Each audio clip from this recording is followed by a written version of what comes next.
Your breakfast. English breakfast, French fries, Coconicos socials, from Monday to Friday, 7 a.m. to 10 a.m. With me, Pakwesi Omare, Regina Bliss, Deborah Adoso. And I am Esinam Fiagbedu. This is GhanaTalks Breakfast Show. GhanaTalks Radio, #1. This is GhanaTalks Breakfast Show, your morning companion.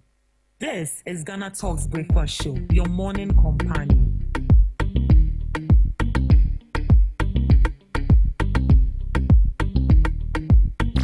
GhanaTalks Radio, #1. This is GhanaTalks Breakfast Show, your morning companion.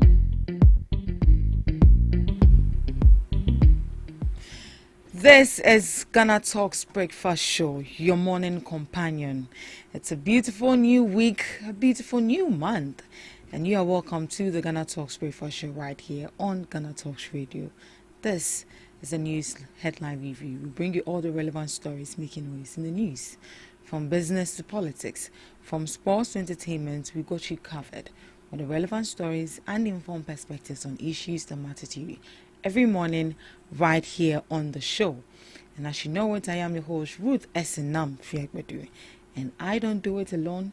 Sitting in the chair with me is the knowledgeable Ms. W. Adoso and Ms. Regina Bliss, who will be sharing their informed perspectives on the issues on board this morning. Good morning, ladies.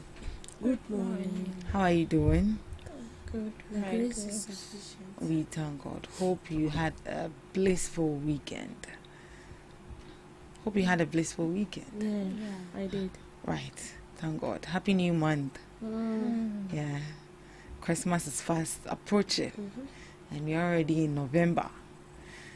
Would you agree that a year runs so fast? I did. This year really ran on a fast pace. Yeah. Miss Gina? Yeah. But are you excited about it getting to Christmas?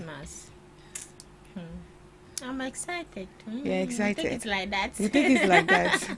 In as much as you're excited, you're not excited though. Christmas, yeah. Right. All right. I hope you're also excited about Christmas. All right. Let's dive into the news items for this morning.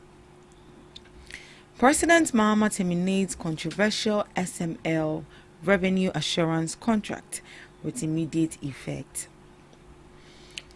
President John Dramani Mahama has ordered the immediate termination of all government contracts with Strategic Mobilization Ghana Limited.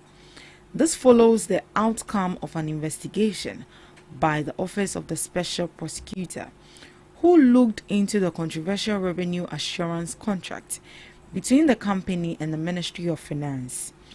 In a letter signed by the Executive Secretary to the President, Dr. Callistus Mahama, the President directed the Minister of Finance to take immediate steps to terminate all existing SML-related contracts forthwith. The SML contract has sparked public outrage, with critics questioning their transparency, legality, and value for money. The deals, which were meant to improve revenue collection in the petroleum and mineral sector, were described by some analysts as inflated and unnecessary. While the government at the time defended the partnership as a way to plug leakages in revenue, the special prosecutor's findings reportedly revealed irregularities in the procurement process and conflict of interest in the contract execution. This termination marks the end of one of Ghana's most controversial public-private arrangements in recent years and raises important questions about accountability, due diligence, and oversight in government contracting. So the controversial SML contract has been terminated by President John Dramani Mahama after some probe by the Office of the Special Prosecutor. Now, someone may ask, what is the SML contract all about? Now, let me educate you on that. The Strategic Mobilization Ghana Limited is a private company that was constructed by the Ghana Revenue Authority to help monitor and verify revenue from the petroleum, mining, and other sectors.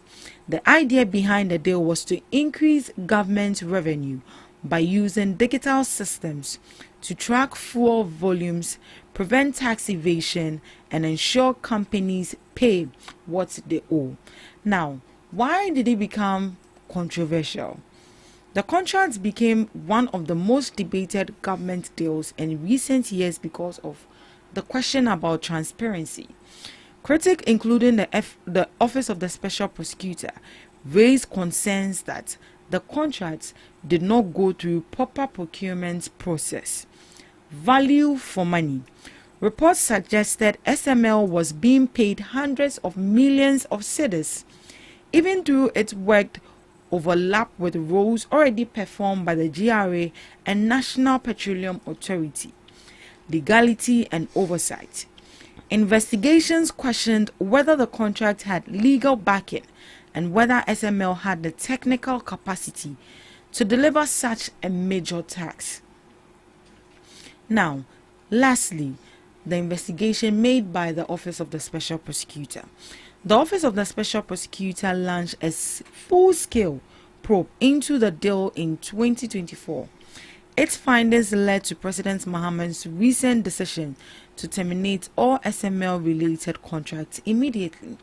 So in summary, the SML contract was meant to boost revenue collection, but it became controversial due to allegation of inflated payment, duplication of duties, and lack of transparency, prompting the government to pull the plug after investigation. Now, that was the reason President John Dramani Mahama immediately had to terminate that contract. Now, Ms. Debbie, what do you make of the termination of the contract? What next? Because we saw that there was no even need for the establishment of the SML. Because it was overlapping with some of the duties and the roles in the National Petroleum Authority and then the GRA. So why then do we have to employ these people, pay them millions of Ghana cedis when we are not even seeing their value and they are not even transparent with their work? So President John Dramani Mahama had to pull the plug after an investigation was made by the Office of the Special Prosecutor. Then again, I can say that at least we've seen something. OSP, the OSP has done we just something. want to divert our attention. Anyways, we are still waiting for Ken Okoyata. That was just by the Yeah, way, so what can you say about that? Yeah, I think that was the best decision so far by the president. But would you say that it's been long overdue? Oh yes, it was. SML, I would say, was in play for some number of years now. So we cannot have an entity who is meant or who was meant, I mean, to help monitor and ensure that all these affairs that it oversees does the right thing and also generate some kind of revenue to the state. And then we don't see that. I mean, what is the essence of such entity? Let me use the OSP for example, okay? The office of the OSP has been established for almost 8 to 9 years now, and it has been resourced. And we are expecting something from the office. No government to just wake up a day and feel like, well, I want to set up an institution or an entity without you not having a plan for that entity, or without you not aiming at something or having a goal for that entity to be achieved. So if you set up an entity and then you don't get what you want to get, then what is the essence? What's the essence? It needs to be collapsed. And that is why people are calling for, I mean, let me use my own term, the scatterization of the Office of the Special Prosecutor. So that's just an example I'm giving. Yeah. So the SML, we have the Ghana Revenue Authority, but we still have SML. In a way, it doesn't really tally kakra, but they might have their own reason. As I said, the governments cannot just stand up and they feel like they're bringing up a contract or something. They have their own reason for doing that. So if you set up such, I mean, a group, or let me say a company, and then you don't see its benefits, then it needs to be dissolved. The contract needs to be terminated. Because trust me, these people are being paid. They are being paid. You are being paid at the expense of you not doing anything, or let me say at the expense of the people employing you not seeing the benefit of what you are doing. So then the contract needs to be terminated. So with the contract terminated is the best thing. But I'm sure there are some breaches somewhere. So now they said they didn't follow the right procurement process. But my problem is, if you didn't follow the right procurement process, what did you see in these people before even giving them the contract in the first place? who gave them the contract? Oforiata. You see, you see where this thing is coming from. There is more into this issue. Oforiata gave them the contract. The contract, or him. So if the contract is terminated, the one who gave them the contract needs to be questioned. Exactly. You need to be questioned. Why did you sign a contract with such a person or with such an entity? What was your aim? What was your goal? And I wouldn't say that this was actually a personal something you're doing with your own business. This is actually no. This is what. Yes, it's for the state. For the whole state. It's for the state, and this has been happening for how many years now? And only God knows. Only God knows. So these people were being paid for doing nothing. I'm sure it's not only the SML. We have there are other businesses. There are other businesses that government has actually went into contract with, and you see recently the Minister of Health also brought out some investigations where they've signed contract with a group and a digital. It has to do with the same SML HML BBB Lightwave something. And you see these people are taking money. But they promised, I think they promised to deliver something to all districts, but they were being paid. So this is some of the mischievous things MPP are buying so the best thing they can do is contracts are terminated. Any laws, because I'm sure there will be laws, we need to retrieve that. And then whoever is behind that, any government official that is behind that, need to be questioned. And then when you're found culpable, you should face the law. That is the best thing we can do. Miss Eugenia, what do you think we can do as a country or as entities coming forward when we want to sign contracts with such businesses so we don't have such a problem happening again? Because it's your money, it's my money, taxpayers' money are being used to pay these people. And they are being paid for absolutely nothing. Duplication of roles. What do you think the government can do to prevent such a similar situation happening again? Because mind you, this contract, when they were going to do it, a whole lot of people were in place. Does it mean that these people were actually paid to keep quiet?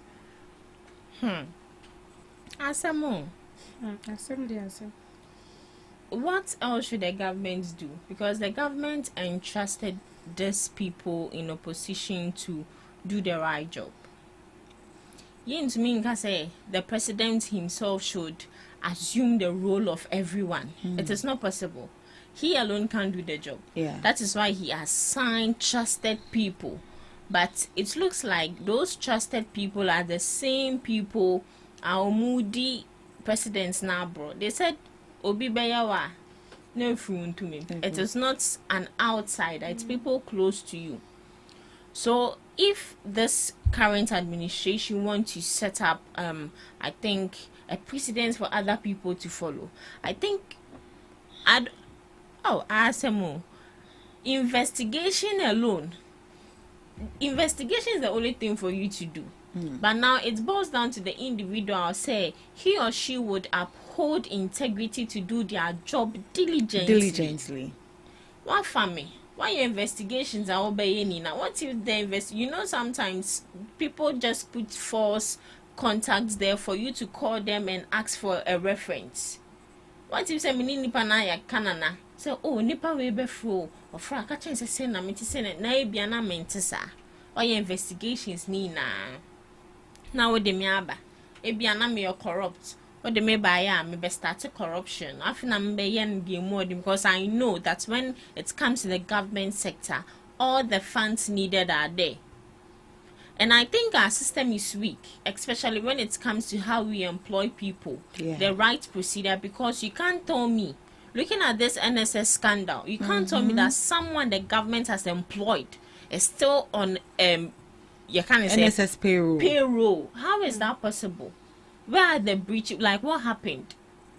Loopholes being where the government are not seeing it. So I think it's up to the government to push strategic measures in place and make us say omunya say bia na makodi ntro because me say ba no me normal layman knowledge now I know say you are supposed to investigate someone before you let that person assume a position, and we've been seeing it. Before any minister will come in power, you go through vetting processes. Then they accept you. If they see any loopholes, so be your own foul.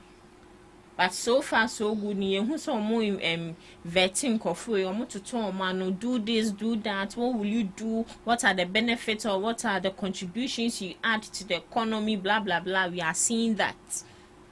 But say nipa ne beba, I be assuming power. I'm making sure say I will do my work diligently, and also they should make sure say. In fact, the code of conduct for these public officials, they themselves, they are not even upholding it. They are not upholding it. Code of conduct, they are not using it. So if a public official does something, make sure that you use that person as a scapegoat to deter others. When you come to private institutions, if someone does wrong, it's either you are being suspended or your job is being taken away from you or you are being laid off permanently. And to make it, and also monitoring and supervision, and also when it comes to government sector, their free will, it's a free man's land. It looks like you do whatever you want. Yes, you do what you want. Because someone do you what they want. NSS, they do what they want. They are their own boss. Supervisors, we have them, but they are corrupt themselves. And she say, my father will be like, they'll give you goods. You keep quiet. Especially those. And I just say, he will be overwhelmed. He's already over. If Mahama says, my farm, I can't do the job myself. I've taken you, I've employed you that do the work for me. Me and Kasanoas should come around again to be checking what you are doing. Then, Pano Chano, let me suck you and let me do the work myself. If I die, I die. Because it's getting out of hand, honestly. So aside the monitoring and supervision, aside making sure that these people are being investigated, nothing else, and setting you can't say a scapegoat to deter other corrupt officials, nothing else, nothing is there again, unless you go and seek third eye to be seen spiritually, whatever is going on. Aside that, me, I don't know if another thing is there. Well said. All right, moving on.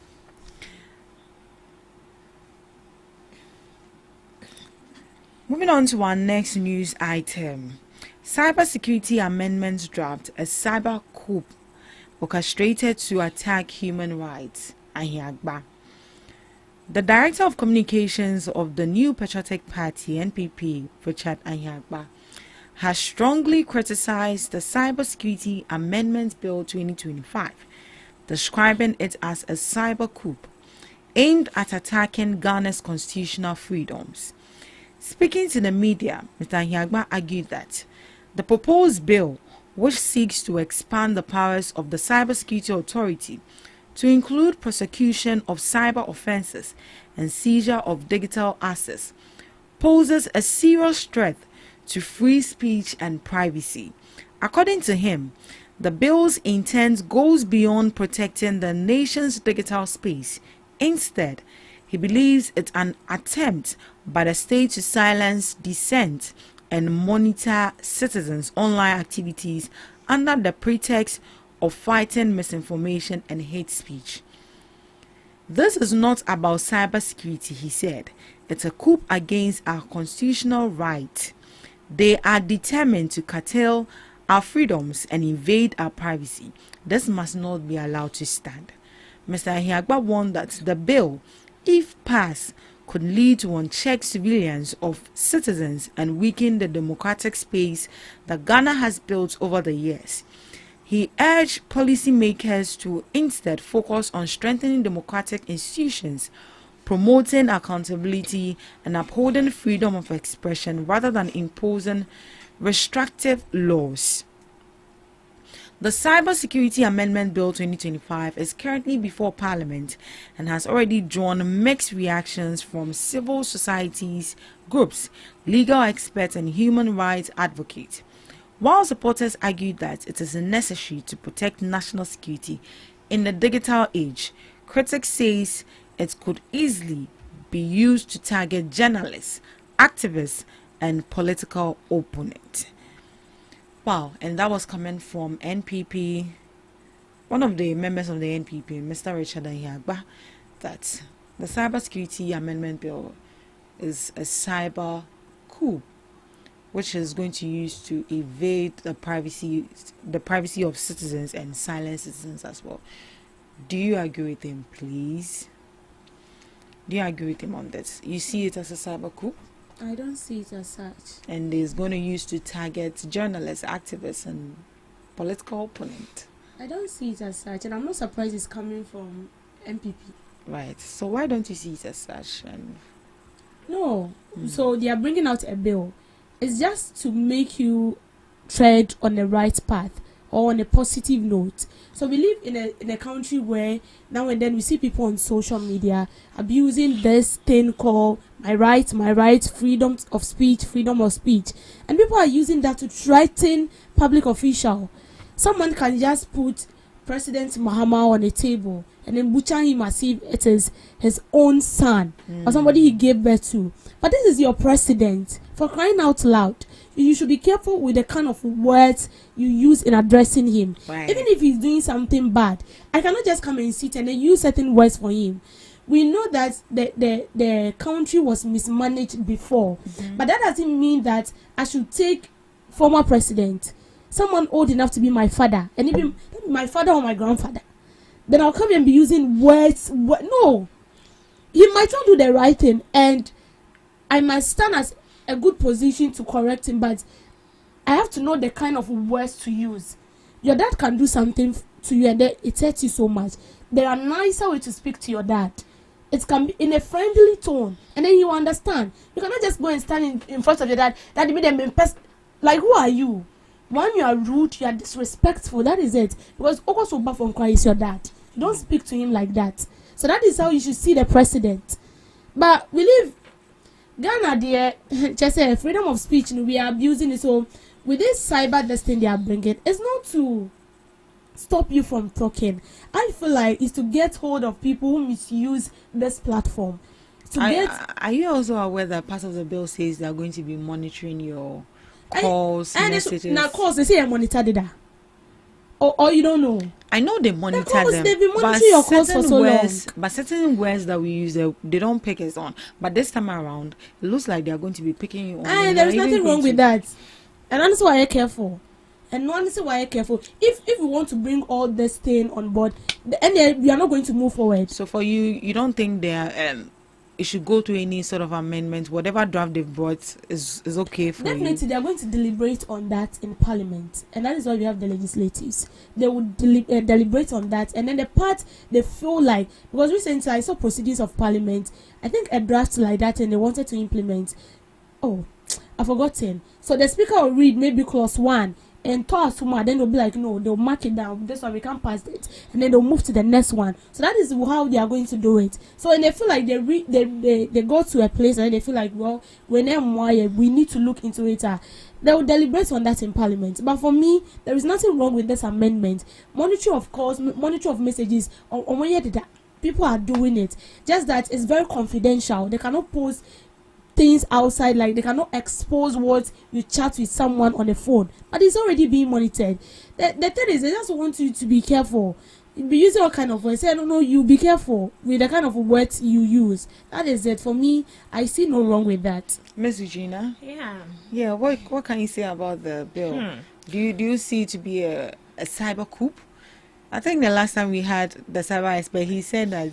Okay, talk to me. Hey, hosty, dabi. So I was about to say the last time we spoke with the cybersecurity expert, Mr. Innocent, he really explained into details, and after explaining, I was like, wow, yeah, then so it's good, but after much explanation into details, in a way it would infringe upon our our private rights. And I even asked that, can we take this thing up in court and as a demonstration? And he was like, this is not the time for demonstration. but it's the time for them to do the right thing. And he himself, as a cybersecurity expert, is saying, say, in a way, it's no good. Who am I? Who am I? But you know, after explaining this, me who say, Adi behind the last time we as normal ladies, we say I love you, I love you. We will na ya babe peja yako. Say waka, I love you. Like I say, anti LGBT. Me say, it is good that these people want to bring up this bill. When we look at the positive aspect of this bill, it would make sure that people are disciplined and they have that discipline instilled in them. The fact that we have freedom of speech doesn't mean that you just go about yabbing and blabbing. With freedom of speech, it is limited. You have to be careful what you say and what you do.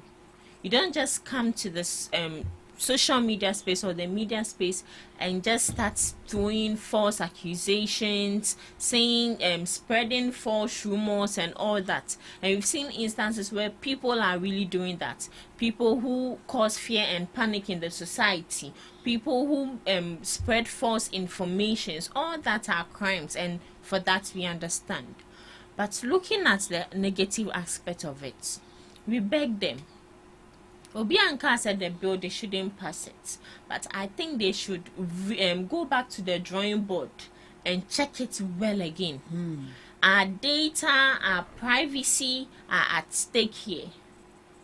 Yanka say no, yet mo settle obi wo ha. Obi enu ho betuma ba kasa anyhow.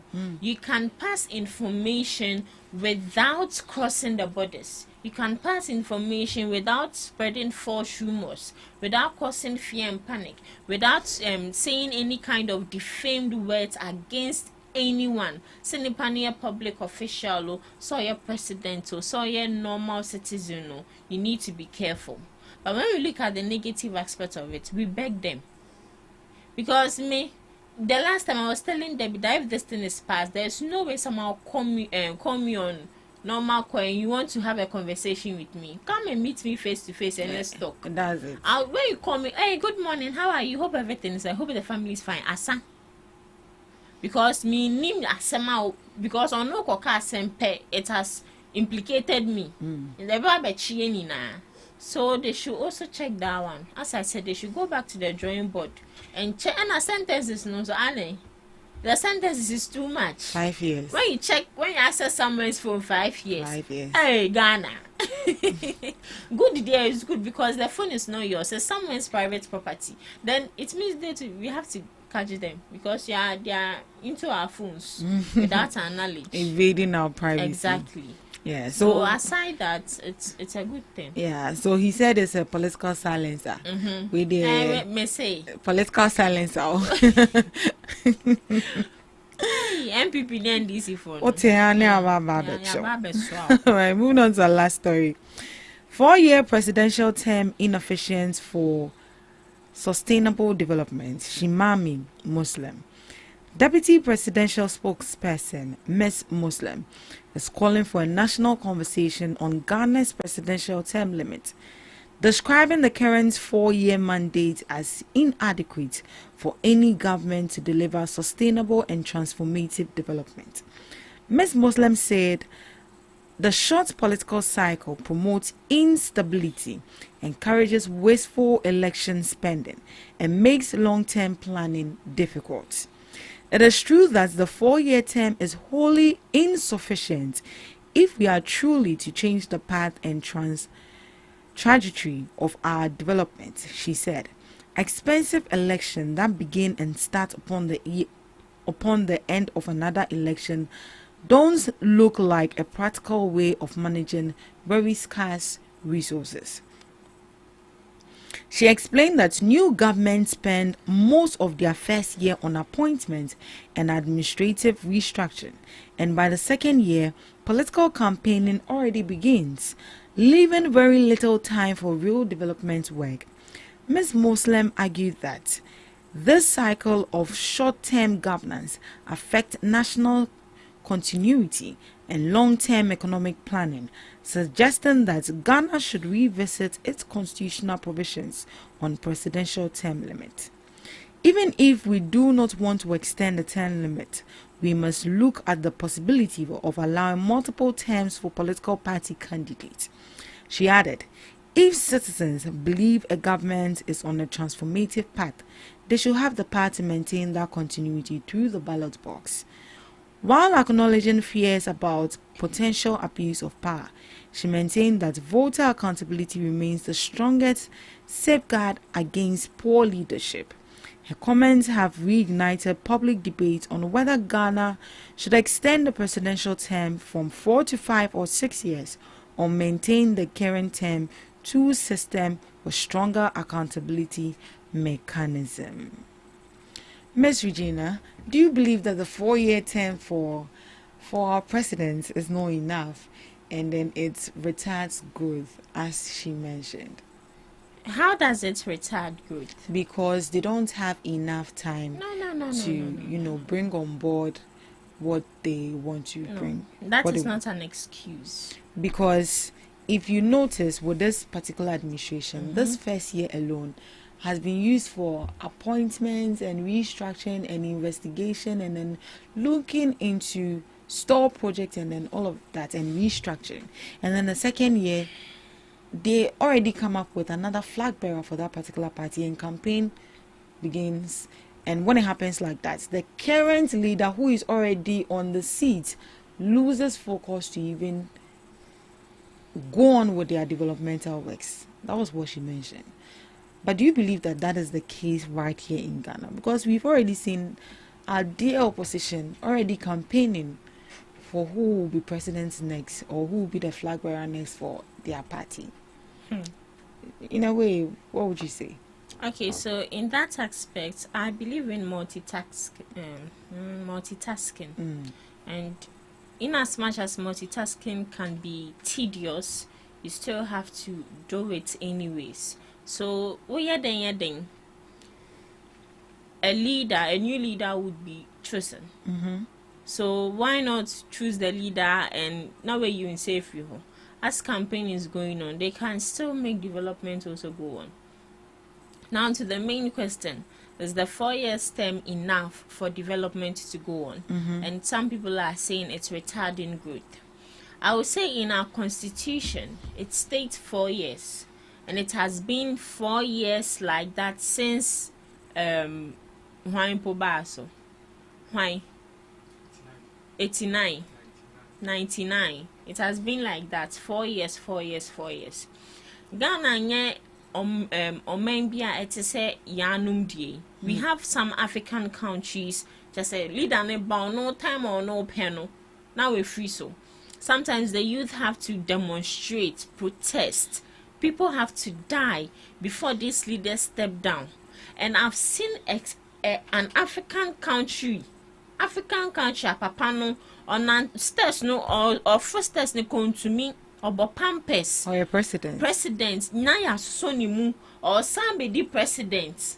I'm saying, hey. And I was like, I will not be shocked people will vote for him. Oh, yes. People will vote for him. What is it?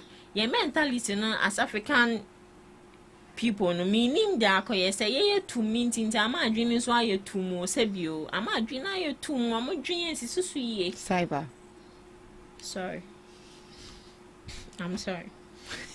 So as I was saying, when we come to Ghana's constitution, it's 4 years, and I don't think that we should bring up this conversation. Yes, I said can. When's the last time we saw more koye no? Na omo ya abomo. Aye. Me say obi bebuye o. Obi o hon person better say because I say yeah tutu nsem I said okay mo tutu nsem egu president na asum and I said these politicians asum. Omo be ka say omo ye npa bone for blah blah blah. Said there ye ne sa. Na na do buy your be 4 years. After 4 years no. And I to man no. We dey imagine say na komo omo say muntu mo omo dey call 5 years and 6 years. And can another know how many years? 12 years. Allah walai. Say two. And years robo 4 years near pedesa Ebenezer. nipa be ye bi wan be ye ni na Yeah, 4 years no obebon ho modern na wa ye de wasa wo ye development ne de untumi mfa yes ni na wie enti nipa obeba next no na onu so ewie sa development and na igbetri enko Producer, why? me chi na ya igbetri no Miss Davy, do you believe that the 4-year term limit is short? Well, according to Article 66, Clause 2 of the Constitution, it states that a president cannot run more than 2 terms. More than 2 And terms. in every term is 4 years. So within 8 years, you have no right to run again unless the Constitution is reviewed and amended again. That is when, as a sitting president, you can run more than the 2 terms. But Ibrahim Traore has shown us that you don't need 8 years to develop your country. You need less than 8 years to develop the country. This man took over for how many? I would say maybe a year or 1.5. But look at what he has done in Burkina Faso. We have African presidents that have been in power for 8 years and even more. Some even keeps changing their constitution so they can run and run and run. And then you have no right as an outsider to run the country. It's like it has now become a monarchy. And it's reigning in the family, which when it comes to Africa, we don't run our presidency like the Western world. Western world, like other countries, it's like something like monarchy. How can I say chieftaincy something? When you are out, someone as a successor takes after you. But when you come to Africa, it's not like that. We have parties. We have parties who show their interest and they are being voted upon. But no, I believe when you need change or development, you don't need longer period to bring change. It's about the mindset and how ready you are to bring change into the country. So within 8 years, you should be able to do what you say you want to do. If I want to be president, and I come out to tell you that in the space of 3 months, I will build 1,000 schools. Abra, I know we didn't miss a why should I say it? So I should say that based on my capabilities. Here lies the case. The people in office are not telling you the right thing. Maybe they tell you that, oh, in the office of the state, we have like billions of citizens. Abra Yekano, maybe in the office of the state, we have like only 1 million. So with that, you should be careful. Limit the promises or what you've written in a manifesto. Or when I come in, I'll build like 20 schools. Let people despise you. Let them chastise you. But when you get to office and what is in the office is way much than you expected, then you expand it. But when you come and you say you want to build 1,000 hospital, dash money to constituencies, you get into office and then you realize that is not it. And that is how come we keep on, treading on the same line. Look at African countries, we are not developing because we are always coming up with the same thing. And then we feel like 4 years is not enough. 4 years is enough for any person as a leader that is ready, totally ready to bring development. Within a space of 4 years, you should be able to do something. It's not about, we can extend to 20 years and you still not do anything. And you still not do anything. Right. Thank you so much for that beautiful submission. Thank you so much for joining us in the news headline review. Up next, we have Today in History with Miss Regina Bliss.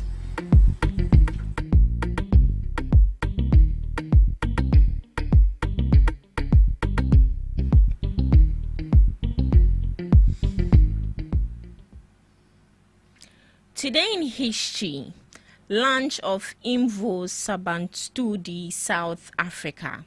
On this day in King Williamstown in today's Eastern Cape, South Africa, the newspaper Imvo Sabantudi, the African Opinion, regarded as the first black-owned and run newspaper in South Africa, was launched by John Tengo Jabavu.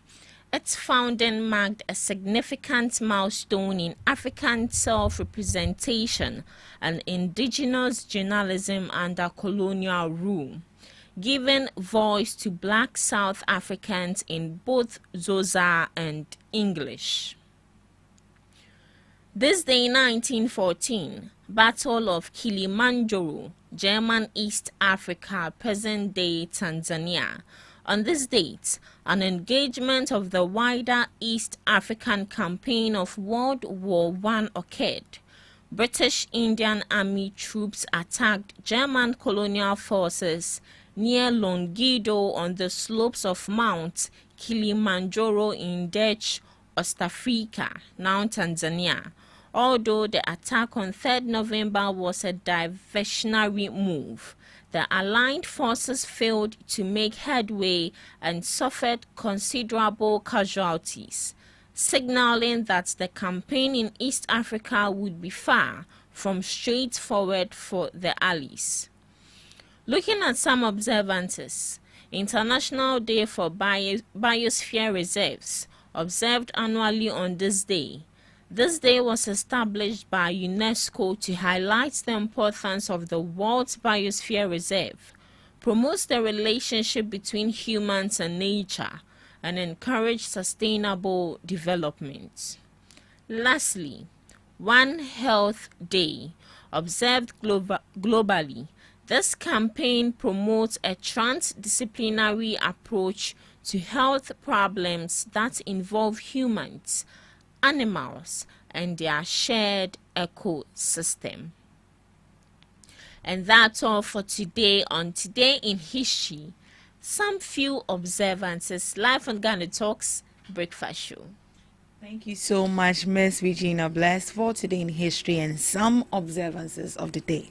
Now up next we have Debbie's Grill.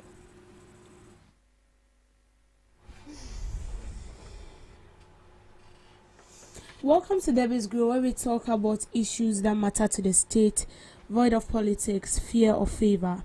A new attendance report from Ghana's parliament has revealed the members of parliament with the highest number of absence during the House first session of 2025, covering 43 sittings between January and March. According to the record, 6 opposition New Patriotic Party members of parliament were among the top 10 most absentee lawmakers, while 4 members of parliament from the ruling National Democratic Congress also appeared on the list. The report further indicated that 2 of the NDC MPs on the list currently serve as ministers of state, raising concerns about the ability of ministers to balance their executive duties with legislative responsibility. Among the 6 MPP MPs were the most absent. Joseph Rimpo, Member of Parliament for Nkoko, topped the opposition list with 22 days absent. He was followed by Ernest Yao Enim, Member of Parliament for Kumewu, who missed 21 sittings. Retired military officer Kwajo Damwan, representing German South, recorded 19 absences, while Nana Yao Efriye, Member of Parliament for Fidiasi Asokore, missed 14 days. 2 other MPP lawmakers for Takrade and Obuasi also recorded 14 absences each. On the part of the National Democratic Congress, Felix Kwete, Member of Parliament for Botiano Nglishin, emerged as most absent lawmaker in Parliament with 23 missed sittings. He was followed by Dr. Kaiser Lato Forsen, who also missed 17 sittings. Blaine Nyameche, 16 absent. Samuel Kujetu Ablako, a member of Northton, also missing 15 sittings in Parliament. Someone might say that this is nothing to talk about, but then it is. It is very, very important to discuss something like this. You are not just in Parliament for yourself. You've been voted for. You are a representative of a group of people. You make laws. You deliberate on issues. You take decisions. You hold the executive branch accountable. How do you do all this when you don't present yourself in Parliament? How? How are you going to do all this?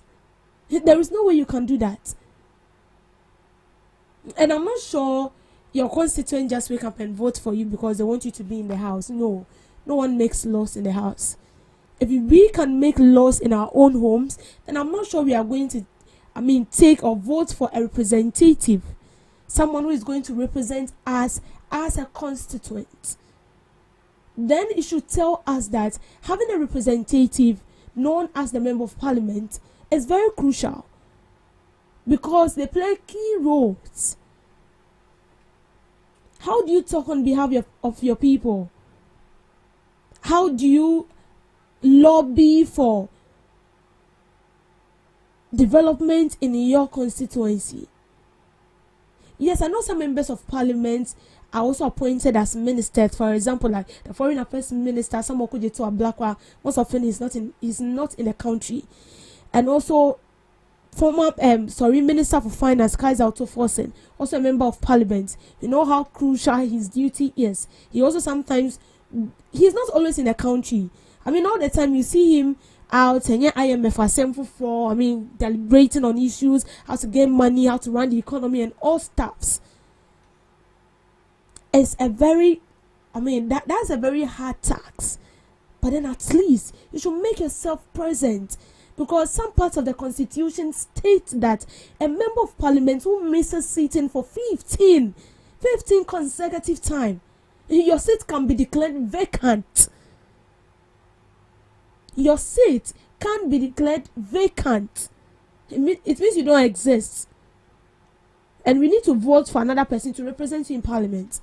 If we feel like a member of giving a tax to a member of parliament is going to bring some sort of conflict between him being a member of parliament to help his constituents and he also playing the same role to help the country, then I think we should see to that and work towards it. Because we cannot vote for someone as a member of parliament and then you don't go to parliament.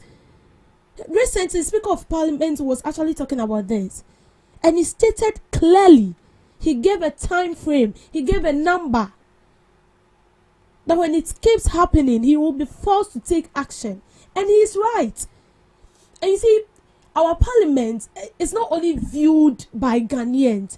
You know, the recent sitting they had, I saw representatives from some African countries. The Speaker of Parliament introduced them. We have people from all walks of African countries coming in just to see how we deliberate on issue. When we talk about Ghana Parliament, what at all is it? How do they go about their businesses? We want to see. We want to know. And then they will come and then they will realize that serious.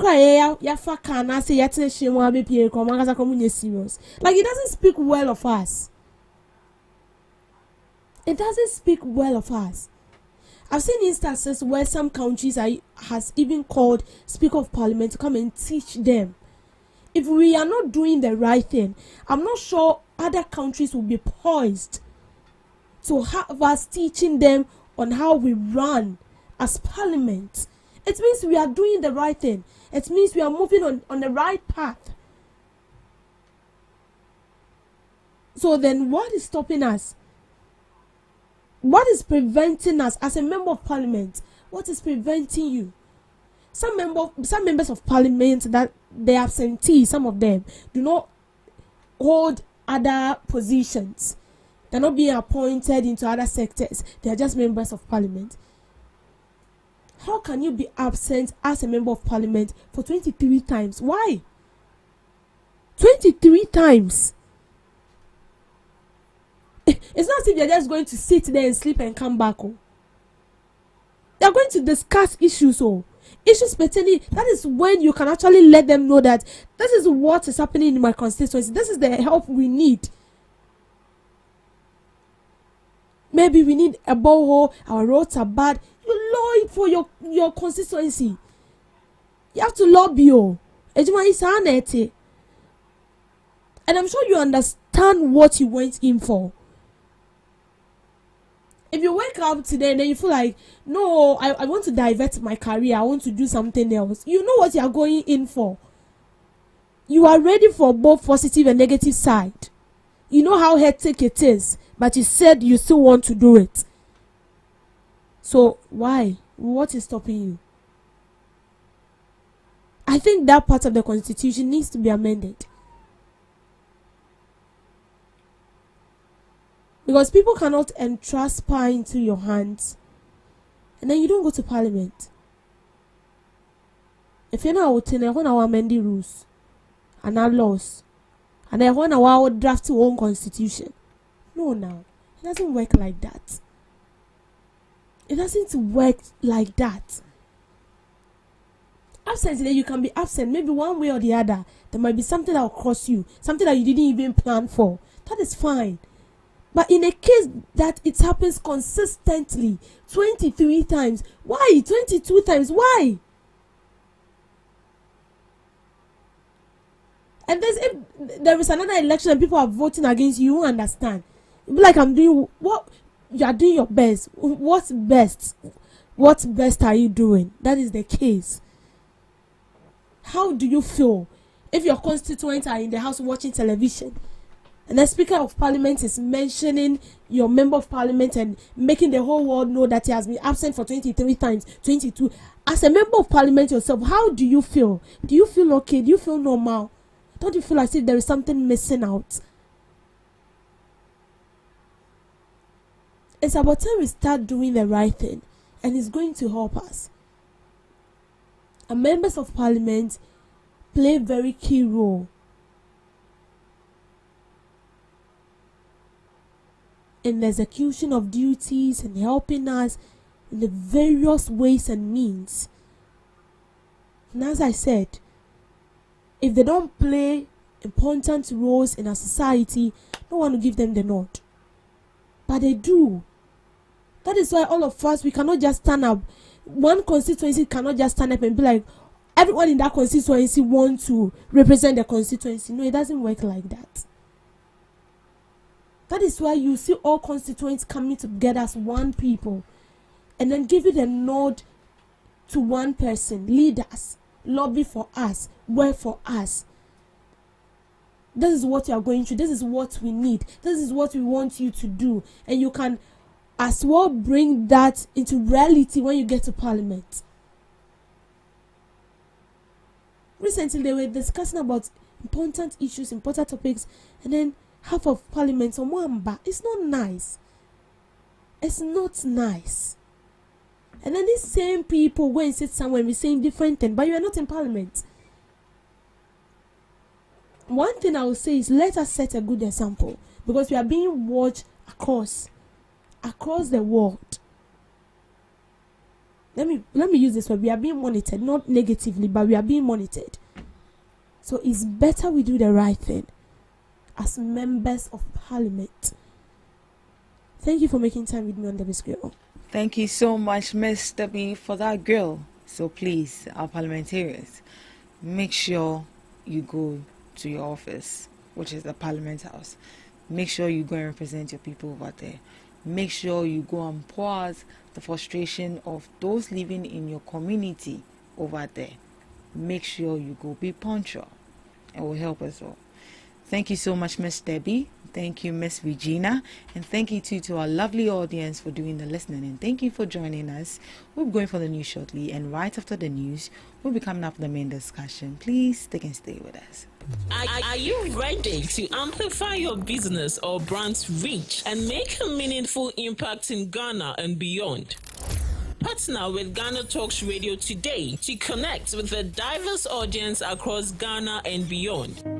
Elevate your brand through on-air promotions and social media. Boost your brand during prime time. With GhanaTalks Radio, you can extend your reach across digital platforms. GhanaTalks Radio is not just a station, it is a community hub where your brand becomes part of the conversation. Join us in fostering connections, celebrating culture, and making a lasting impression. For customized sponsorship packages and enquiries, email contact@GhanaTalksRadio.com or call +233 202 544614. GhanaTalks Radio, giving the youth a voice. What do you want for breakfast? How do you want your breakfast? English breakfast, French fries. Koko Nikosi, alo komi kesheto. Wache. Well, Gobe is the real deal. Join us on Ghana Talks Radio. Let's serve you a buffet of breakfast. From news headlines review, current affairs to social issues. Entertainment, sports, and all the trending stories live on our mobile app and across all socials from Monday to Friday, 7 a.m. to 10 a.m. Abraham. With me, Pakwesi Omare. Regina Bless. Deborah Adoso. And I am Esinal Fiagbedu. This is Ghana Talks Breakfast Show. We bring you local news, business news, international, sports, and entertainment news. Right here on GTR.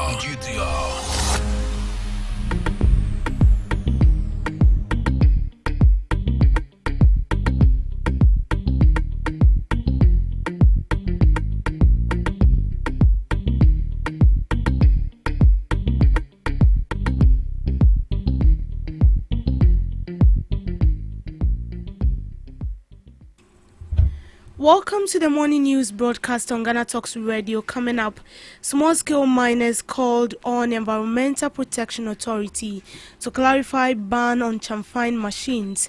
Nolly prosecutors sparks outrage and corruption debate. United Party proposes abolishing the office of the Special Prosecutor. Former Vice President Dr. Mahmoud Bawumia highlights cost effectiveness in his next administration. These and many more coming up your way shortly.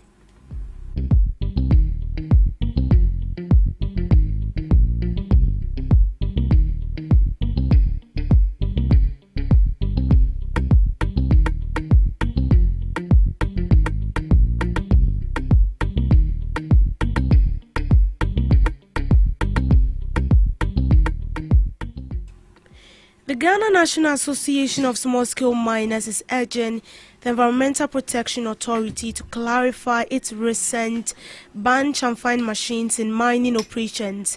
According to them, the chamfine is a brand name with the actual equipment used technically known as single-leg diesel. Association General Secretary Godwin Amma describes EPA's statement as vague and confusing, requesting a clear definition of banned machinery to avoid confusion and misinformation among miners. River in Mankind. It joins the River Ofin at a point. So when the pollution is caused here, it affects Ofin, and Ofin goes to Pra and to the sea. This chamfire machine or the equipment has had a lot of impact on our water bodies, because without these chamfire machines, I don't think people would be dredging our rivers, because the cost involved to build a dredging machine is not easy. But this chamfire machine has made it easier for people to easily acquire them and then mine on our water bodies. We all know that no law permits one to mine on our water bodies. So anybody who is found on these water bodies do so illegally. So in order to help in fight this galamsey problem, the ban would really yield results, because if people are not able to acquire these machines, they would not even want to venture. We should applaud the EPA for such a bold step, and we want to make sure that it is not going to be a 9-day wonder. And in so doing, if indeed is a ban, then one, people manufacturing these chamfire machines in Ghana should be arrested, or should be make sure that what they are doing will be stopped. And also the importation of the same chamfire machines, they should make sure that people will not find other means in trying to bring it into this country. We have brought about something we call the self-policing policy, and people who are in these communities and dredging or mining illegally on the various water bodies, as an association, we would make sure we clear them. A policy analyst and senior lecturer at the University of Ghana has raised alarm about the fight against corruption. He believes people should not only be outraged by corruption cases, but be equally concerned about nolly prosecutor filed by the Attorney General. He argued that the Attorney General's office should provide clear explanations for its decisions, ensuring transparency and accountability in the fight against corruption. The knowledge prosecutor is not the problem. It is how knowledge prosecutor is used or misused or abused. It is when you use knowledge prosecutor to reward only your friends and you associate with your political friends, that is when it means you are weaponizing the knowledge prosecutor to achieve and service political, personal, parochial interests. That is the problem of knowledge prosecutor. But its existence as a tool for the state, I don't question that. Because sometimes as a nation, you need it to do certain things. And sometimes you use knowledge prosecutor to conduct national diplomacy. So my point is that don't look. So when if you watching us, if you are outraged by all these figures being thrown about, you should equally be outraged by the knowledge prosecutors that flash out this amount of money. Those two things, if you are only outraged by these figures, then it means that you too are playing to the partisanship that has led us to where we are here because of partisanship. And the reason why these internal controls don't work is partisanship. And so let's do that. Let's be outraged and let's say that don't do that again. That what happened with this thing was wrong. It should never happen again. Communications Director of the United Party, Solomon Owusu, has added up to calls to abolish the Office of the Special Prosecutor. He argued that the OSP is not effective in fighting corruption, citing a lack of progress in prosecuting high-profile cases. He believes the OSP budget will be better utilized by the Attorney General's office to recruit more lawyers and to fight corruption efficiently. I don't have any trust or confidence in this OSP and the office. At best, that office must be scrapped. With this budgetary allocation given to the Attorney General, if the Attorney General is unable to recruit more lawyers, by virtue of that, he could recruit more qualified lawyers to help the state. And rather than what we are doing, small time when we push him small on Kenneth Reactor, the next thing you hear is press conference. Just to come and weather the storm. Then you go and sit back like a month. When you hear that there's pressure, then you can, when all of us know that Kenneth Reactor must be in this country. We are talking about the National Cathedral. How much did he spend? We are talking about PDS. How much did he spend there? Well, he led this country to borrow $13.5 billion. You understand? The man says he won't come back to the country. The last time you heard something from him was through the wife, that the husband was doing okay and that he was going to come. So what are we doing? Flag bearer hopeful for the New Patriotic Party, Dr. Mahmoud Bawumia, has affirmed his commitment to transparency and cost efficiency in governance. He cited the mobile money operability project as a prime example of his ability to deliver results without breaking the bank. According to him, the project was completed at a significantly lower cost of 4.5 million compared to 1.2 billion proposed by the current administration, creating over 9,000 mobile money vendors, generating tens of thousands for the youth. Media me wo aban me wo politics mo say me pese me boa enipa enye se me hwehwe sika enye sika nti na me wo politics mo me be kai mo say ye be ye mobile money interoperability no na NDC for say o mo pese o mama contract aye saade no for $1.2 billion. $1.2 billion. Ye ba ye na me ka say we die o mo be sika enti mempene so ene ye cancel no ekoye saade a edi mfaso bebre abre no e costi yen $4.5 million. Endu $5 million po na mo pese mo gi 1.2 billion. So you save Ghana over $1 billion, $1.1 billion. You save Ghana. Anka esikana mehwehwe anka menya sekapa anyasa. But ya yenasa. Anka we nyina be ye ka eda ye nyina ye ti so a ye betua.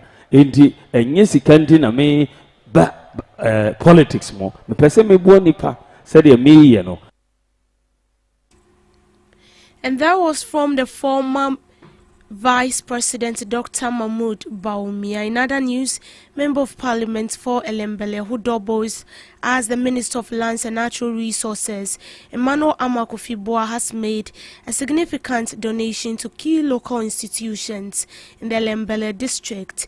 The donation includes 2 pickup trucks to enhance operational efficiency and response capabilities and 4 motorbikes to support field operations. Additionally, he donated allocated 2,500 each to physically challenged persons, awarded scholarship to 315 tertiary students. The initiative is seen as a broader effort to promote development. Pick up to the police service.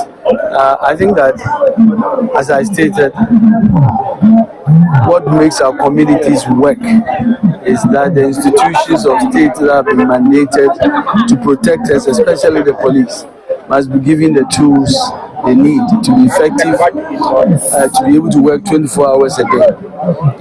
I clearly understand the role of the police in ensuring the peace and security of every district. And so when I got a request from the divisional commander that pick up I presented. I think it's how many years old? 15 years? 9. This one is the last one is 9 years. And it's really very weak and breaking down. I felt it was so important that we help them in a way to retool them. And interestingly, that's what government is doing, retooling and strengthening institutions and making sure that they are able to also serve the community. And that was it. And I think that if you look at all the others, just empowering students and supporting them, it ties in with President's vision to strengthen educational sector and support students, especially individuals who are physically disabled, and helping individuals with skills. We're talking a lot about young people trying to get help. All of them cannot work in the civil service. We have to create alternative jobs for them, especially skills that they themselves can be independent on. And that's what we are doing here in Elembele. So I'm very excited about empowering people's program today. Briefly, can you tell us the item? Numbers are all over the place, so I know that there's a lot, but I can tell you about our collaboration and support with Ghana Gas. They donated 1 million for the Elembele District Scholarship Program, and we did a calculation trying to be fair to make sure we cover as many as people. And so today you saw over 300 people getting 3,000 each. We are going to continue on, and so that we can also get support from other sources. But I've said that the best areas to invest in our district is health, education, and infrastructure, and the institutions that make it work. And so I'm happy we are doing that. And that was from the Minister of Lands and Natural Resources, Emmanuel Amakofi-Boa. In business, an economist, Professor Ibo Texan, says government must use the 2026 budget to embark on a comprehensive restructuring of the economy amid signs of macroeconomic stability. He argues the current momentum to drive economic diversification, particularly as it rolls out the 24-hour economy policy, noting that part of the recent stability stemmed from favorable commodity prices, including gold, which has strengthened fiscal and external positions. Latest data from the Bank of Ghana indicate that the local currency has appreciated by 37% against the US dollar. Ghana's consumer price inflation has also dropped into single digits from the first time in 4 years, extending a 9-month streak of declines. The year-on-year rate is to 9.4% in September 2025 from 11.5% in August. The 24-hour economy is on board. If the right infrastructure is built to support the 24-hour economy, we are going to see diversification in the production base of the economy and also an export base, Professor Texan added.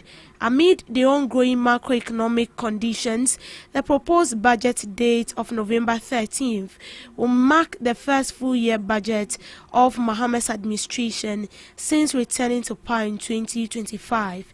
It will also be the government's most significant fiscal policy presentation following 10 months of steering the affairs of the economy. The Food and Beverages Association of Ghana, FABAC, is demanding a business-friendly 2026 budget. that prioritizes industrial recovery and restores confidence among manufacturers. The association has thus outlined 7 key expectations it wants to reflect in the upcoming budget, including a reduction in nuisance taxes, measures to stabilize the foreign exchange market, and inflation, as well as policies to support local manufacturing and value addition.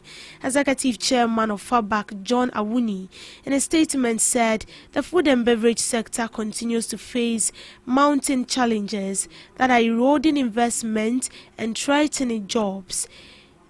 He made the point that rationalizing taxes and ensuring a stable macroeconomic environment are social for competitiveness and long-term growth. FABAC proposes 7 key expectations from the 2026 budget. FABAC calls for a review of multiple levies, including the COVID-19 levy, excise duties, environmental excise, tax, container fumigation fees, and other regulatory charges. The association urged targeted tax reliefs for local producers and small-medium enterprises to spur investment and job creation. FABAC emphasized that exchange rate stability and inflation control are essential to keeping production costs predictable and restoring investor confidence. The group wants the budget to include clear incentives, affordable credit and energy cost reduction for manufacturers. FABAC cautioned against introducing new taxes in 2026, arguing that business community is already overburdened. Instead, it urged improved revenue collection efficiency and a wider tax net. The association called for better coordination among regulatory agencies such as the Ghana Revenue Authority, Food and Drugs Board Authority, and the Ghana Statistical Agency to eliminate duplication and reduce bureaucratic costs. FABAC encouraged the introduction of tax rebates and grants for companies adopting eco-friendly packaging and production methods. The group called for measures to attract local and foreign investment into agro-processing and manufacturing, driving value addition and create decent employment opportunities. FABAC believes that a pragmatic and growth-oriented budget will stimulate investment, strengthen production capacity, while enhancing Ghana's position as a manufacturing and trade hub in West Africa. To sports, Kumasi Asante Kotoko Sporting Club midfielder Seth Kwejo has stated that the club's latest win will motivate the team for being big clash against rivals Accra Heart of Oak. Kotoko takes on their biggest rival, Accra Heart of Oak, on Sunday, November 9th at the Accra Sports Stadium, with both teams heading into the game undefeated. Heart beat Baseke Holy Stars 2-1, while Kotoko beat Karela 4-2 at the Babayara Sports Stadium in the Porcupine Warriors' first game after exiting the CAF Confederation Cup at the hands of Morocco. Seth Kwejo was one of the scorers as his header from the right side of the penalty box found the left side of the net to give Kotoko a 3-1 first half lead. Midfielder Hubert Giles' brilliance brace caught the eye. Kojo ended up winning the Man of the Match award, and the former Bechem United player believes the win set the team right for the big clash. And that is how we end it for now on the morning news broadcast. I will be back with subsequent news bulletin later in the afternoon. But as usual, do all to log on to all streaming platforms at GhanaTalks Radio for more news stories. I am Deborah Doss, so do have a good morning.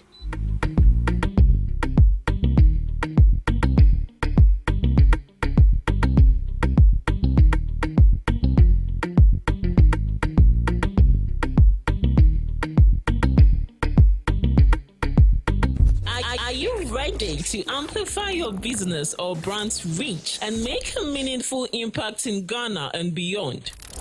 Partner with GhanaTalks Radio today to connect with a diverse audience across Ghana and beyond.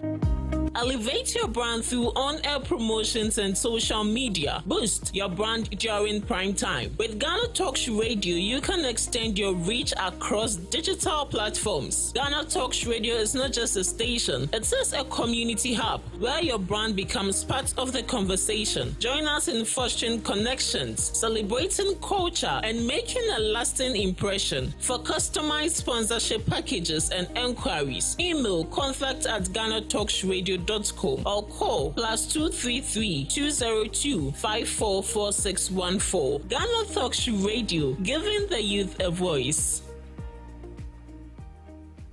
What do you want for breakfast? How do you want your breakfast? English breakfast. French fries. Koko nikosi alo komi kesheto. Wache. Well, Gobe is the real deal. Join us on Ghana Talks Radio. Let's serve you a buffet of breakfast. From news headlines review, current affairs to social issues. Entertainment, sports, and all the trending stories live on our mobile app and across all socials from Monday to Friday 7 a.m. to 10 a.m. With me, Pakwesi Omare. Regina Bless. Deborah Adoso. And I am Esinal Fiagbedu. This is Ghana Talks Breakfast Show. Are you ready to amplify your business or brand's reach and make a meaningful impact in Ghana and beyond?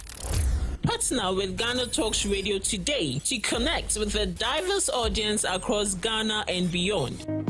Elevate your brand through on-air promotions and social media. Boost your brand during prime time. With Ghana Talks Radio, you can extend your reach across digital platforms. Ghana Talks Radio is not just a station, it is a community hub where your brand becomes part of the conversation. Join us in fostering connections, celebrating culture, and making a lasting impression. For customized sponsorship packages and enquiries, email contact@GhanaTalksRadio.com or call +233 202 544614. Ghana Talks Radio, giving the youth a voice. This is Ghana Talks Breakfast Show, your morning companion. This is Ghana Talks Breakfast Show, your morning companion. Ghana Talks Radio, #1.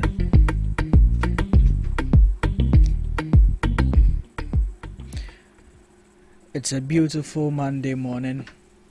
It's a new week, the first Monday of the new month, and I wish you nothing but the blessings of God as we are yearning closer to the end of the year 2025.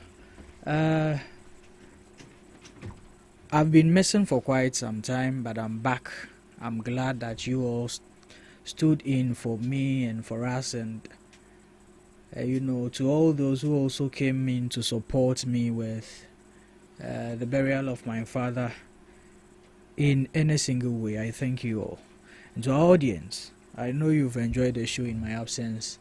We are back in. We'll continue bringing you the best of the breakfast shows you can ever have in the country. My name is Pakwesi Omare.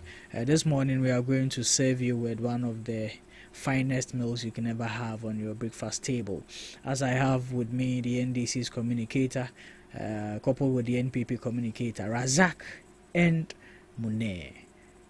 Evi. Yes, Chief. How is it in Domi Kwabinya? Well, first of all, I would like to extend my regards to the good people of Domi Kwabenya, especially our honorable MP, Madam Eliplem Faustina Akurgo. She is doing so well, She's working tirelessly to ensure that she delivers on her mandate. Okay. And I think she comes across as a very tough figure, a woman of substance. She knows what she's about. Okay. Yesterday I was at her residence and she wasn't around. She had to attend to some parliamentary duties. All right.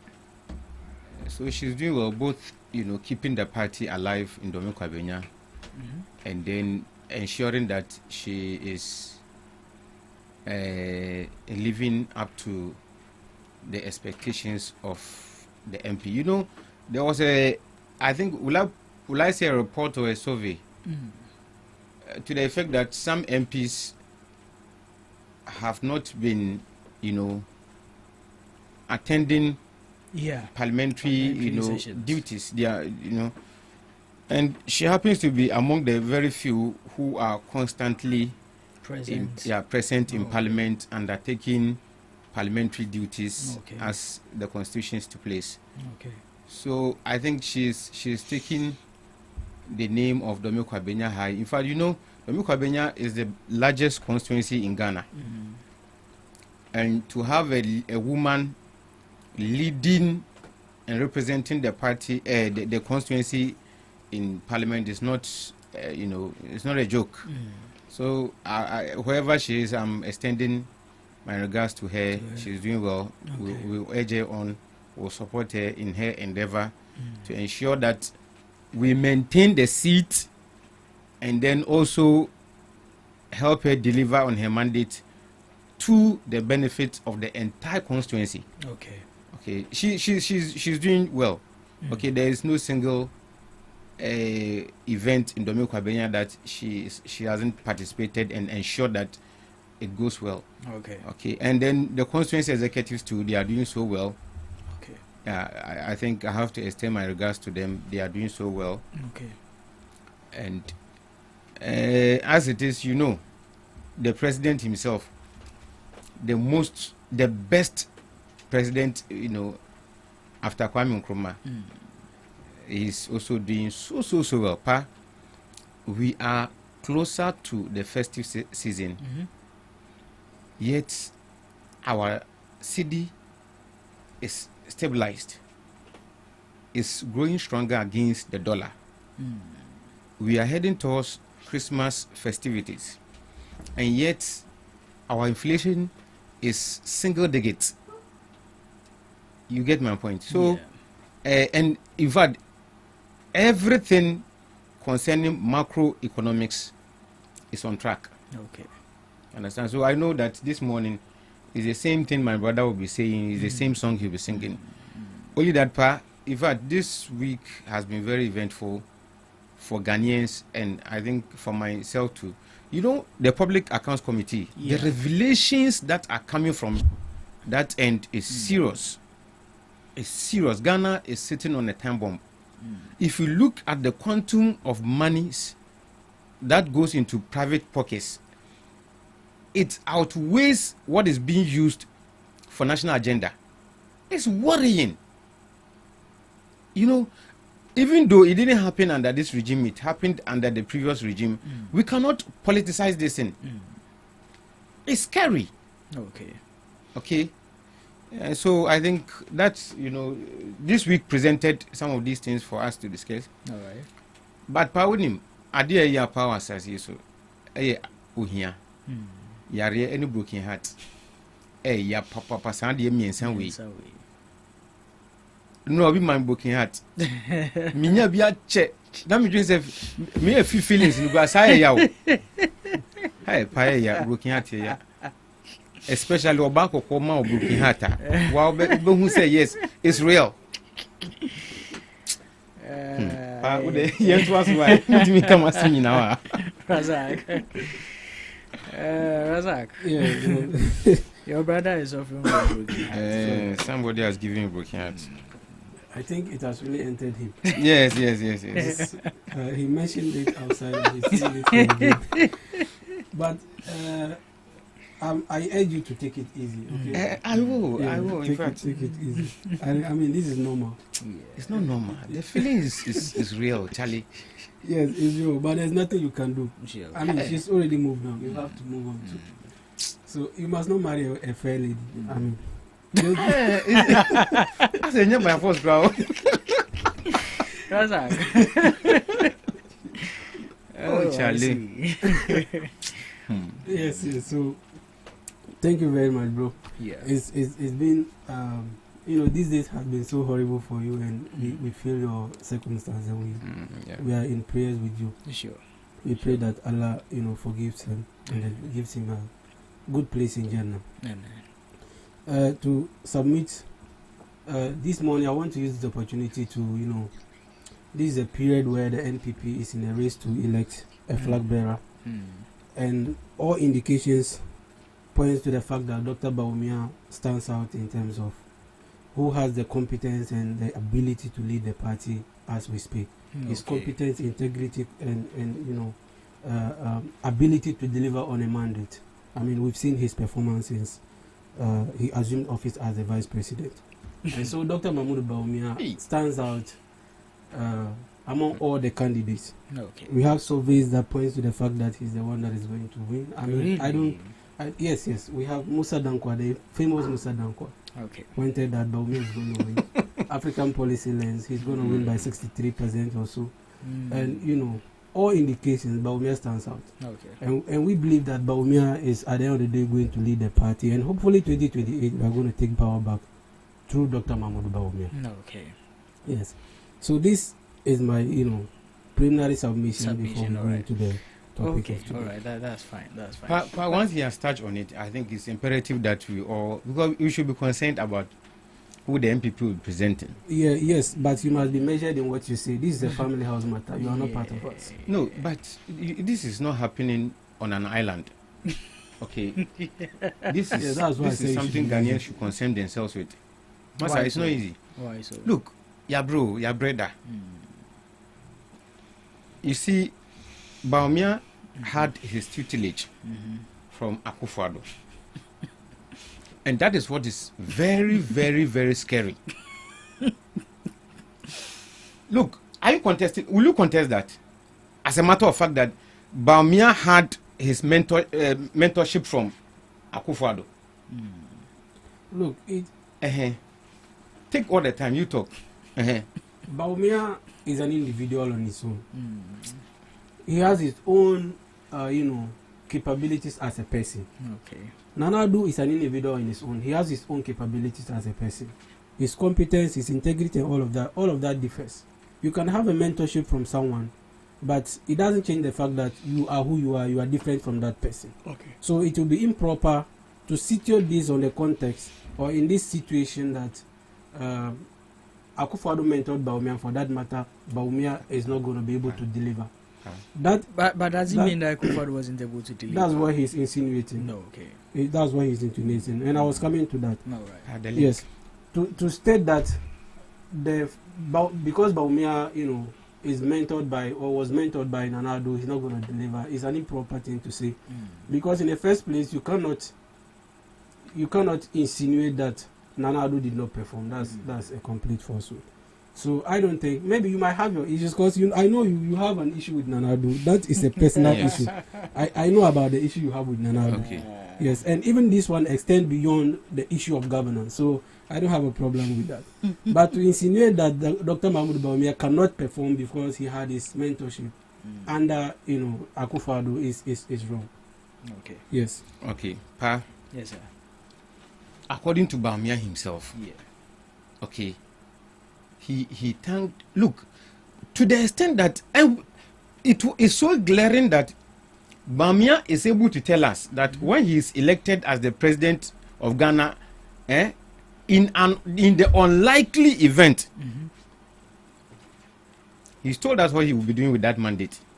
What did he say? He will be building statues of Nana Addo everywhere. That's what he said. Yes. He says his inspiration is well built on the fact that Nana Addo is the best president Ghana has ever had, and that he's going to erect a lot of statues in the name or in the image of Akufo-Addo. Masa, you see, first of all, I just don't know, but MPP, spare us, we beg you. And you see, the most dangerous thing is that Bawumia is the weakest and the most bizarre candidate in there. Then you bring, you put Kennedy Japan on the lens. Another bad business. Why is he bad business? My brother, for somebody to call for the annihilation of a group of people, a certain tribe, Okay? Yeah. People who he wants to govern, he's now, he was some time ago balkanizing this, one unit, people as Ghanaians. He was balkanizing us so that, he could have his political will done. You understand? This is a dangerous thing. You see, it baffles me when the NDCs, just because they won the 2024 election, they now think they are in a good position to advise NPP as to who they should choose to lead them. Sincerely in speaking, opposition for two good terms. Sincerely speaking, I am not advising. You lost 2 elections consecutively. Okay, my brother. You should not be the person to advise NPP who to elect to lead no. them. No. It's not about being in power and being out of power. It's about safeguarding the Ghanaian economy, you see, safeguarding the Ghanaian people. Mahama number one performed badly. Hey, my brother. Listen to what I'm saying. No. Do you want us to have that debate here? To the extent that Akufo-Addo won with a very huge margin, over 1 million votes. That was the biggest margin ever in our history. Okay. My brother, you see where he's taking the conversation to. I want you to understand something. I am happy. I'm happy you are playing that line. Badly, yet you people repeated him. Okay. Today he's the one in power, and you think because Bawumia lost, he's the weakest NDC candidate. lost by 1 million what votes. Is this? And you have lost with 1.8 million votes in 1.7. Okay. Okay. 1.5. Okay. Now make it 1.1. Fine. Then did you fare better? Did Nanado's government perform? Nanado and Bawumia, did your government perform? If we lost by 1 million votes in 2016, and you have lost with more than that, are you telling me that you performed? My brother, please. I'm not saying. I beg you, listen. Let me make my statement. You see, Nanado himself admitted to running the economy aground. That is 1. 2, Bawumia is telling us what he will do when he's given the mandate. Is that what Ghanaians want? And look at Kennedy Japan. He has insulted everybody. He has insulted every tribe. He has tried to instigate people to rise up against another group of people. Look at Brian Champon. Brian Champon, who was a mere minister of state. He was fighting to buy off state properties. As a minister, imagine what he would do when he's the president of Ghana. My brother, Aduchum, was he not the one who under his stewardship went to procure masset and some of the one masset costing Ghana 75 cedis? You see, the corruption is too much, misgovernance is too much. You guys should spare us. Bring somebody else. Now, Reza, can't you stand for the presidency? Can't you stand to be elected as the flag bearer of the NPP? You tell me. Do you believe in my competence? Yes, I do. You believe in my competence? Yes. Don't worry, the time will come. No, you should do it now because these people that your party is presenting, they are bad business for Ghana. Okay. Moving on. One of the things I want us to look at before we. I think there is a short cutting today. Is it the Wa to where? But another big push. There's a short cutting. Okay. So far, how many swords have you cut? And where are we with this? I think I have lost count, but it shouldn't surprise Ghanaians. Okay. That's when it comes to development, Debia make us say economics no be accept your papa no about Dankakra or say economics is a subject where say schools no matter course our baby so kind kakra. When you understand economics, you understand why economic projects are very, very important, are very vital to the survival, 1, the growth, 2, and the sustenance of a country. Okay. Master, the moment you see a government pursuing economic projects, especially in Africa here, that government is a thinking government. You understand? Okay. So projects will come alive under His Excellency, the finest president, John Dramani Mahama. Okay. All right. Let's look at the first topic for discussion today. The president, as you just mentioned his name, the finest. The finest. You always, yes, you always put it. He's the finest. Has directed the finance ministry to cancel all SML contracts. Yes. Those contracts were signed and almost under operation under the past administration, and you come to power, you just want abrogate to everything. Yeah, why is that? Oh, Charlie, like you just come to power and abrogate and abort all the contracts. Oh, Charlie, it's not easy. Why is your government doing that? You see, even before, hey, MPP, what was the SML about? It's simple. GRA, Ghana Revenue Authority. God, sometimes I say we cannot wakuma epesete. It's like you slap somebody, you tie somebody at the, you tie the person's hand at the back, slap the person, give the person dirty slaps, and tell the person you are not expected to cry. That's what the SML was about. Yes. How? They insulted the conscience and the intelligence of Ghanaians, and you robbed us. Look, GRA is supposed to track, its customers, people who must pay taxes, who must make tax returns and everything, make sure that the taxation law has been applied to the letter. Yeah. Then all of a sudden, the government of Akufo-Addo and Bawumia as his deputy, with Ken Ofori-Atta as the finance minister, as the fiscal collector, went to bring about this SML, strategic whatever, that they should come and take they should do the tax evaluation, tax assessment, and then even retrieve taxes for GRA. Okay.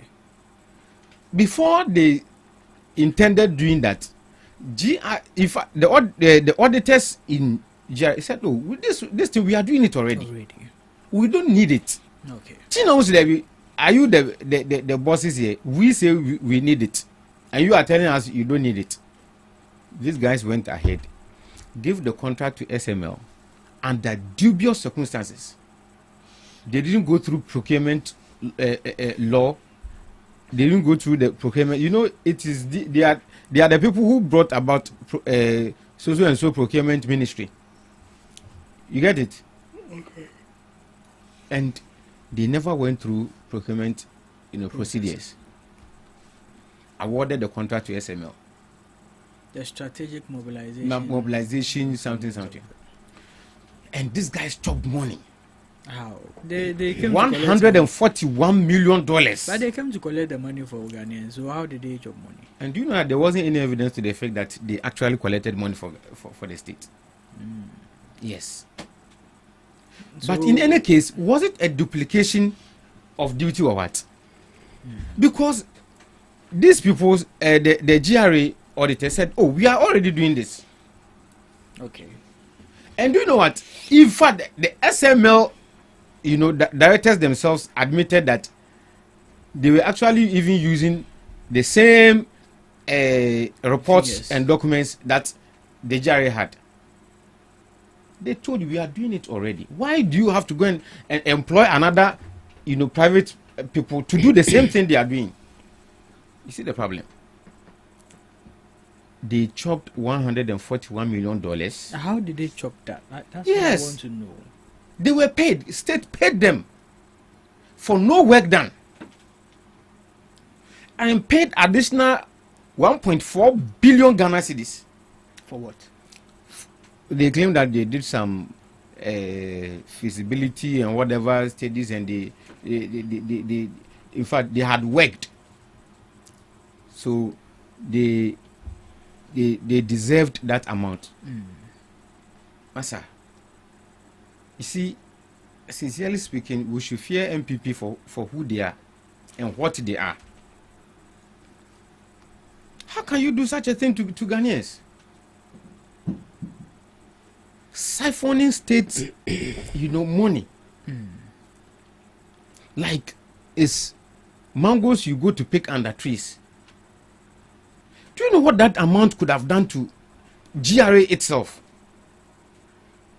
Go around the country. Look at the structures or infrastructures of GRA. Some of them are dilapidated.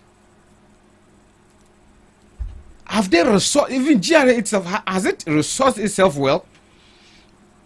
Are they functioning properly across the entire Ghana?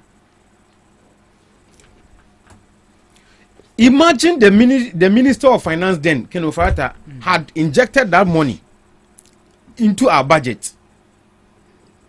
Anyway, these people don't value infrastructures. They value public siphoning. Chop the money, destroy the country. Masa den, boni be ne ayom. Ni omu ye no kra no ya chen broken heart. Oh yes. Because the country was bleeding profusely under them. I mean, how? Look at the ECG. Who the Public Accounts Committee sitting on ECG? You overrun your budget. You how do you call it? Under declare, revenue. Under declare revenue. So umunya 100,000, almost umunya 70,000.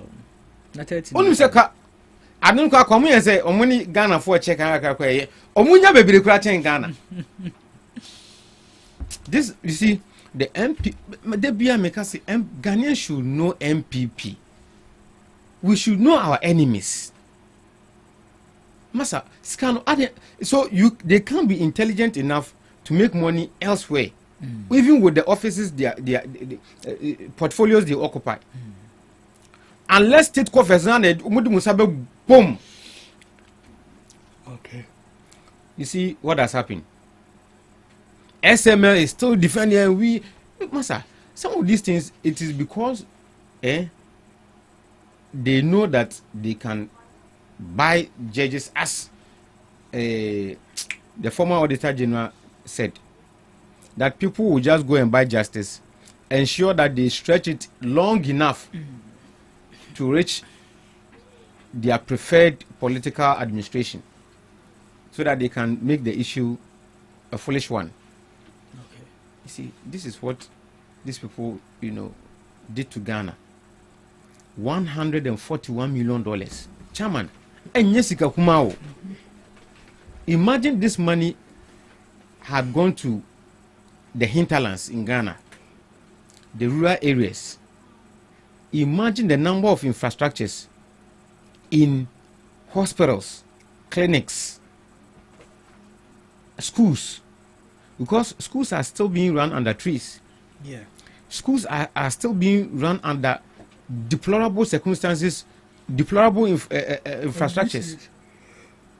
Masa, we need to be serious as a state. Okay. Imagine, share Debia Mikasim be saying, Ghana, even our health system, no, do you know that still kidney issues are weighing down our health gains as a state? Okay. People still pay so much for dialysis.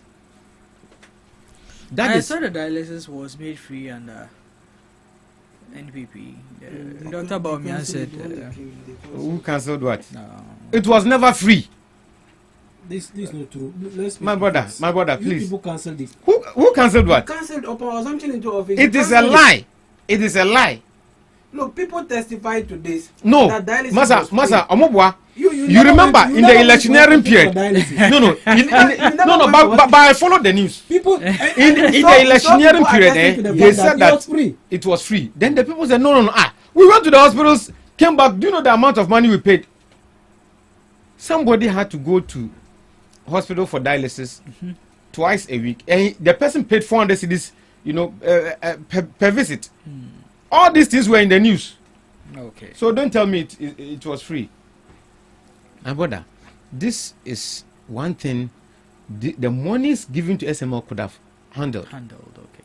Imagine we built a new hospital, a new edifice to take across in fact, even centralize it, maybe in Ashanti region, in the northern region, in the central region, for kidney, issues. Related issues.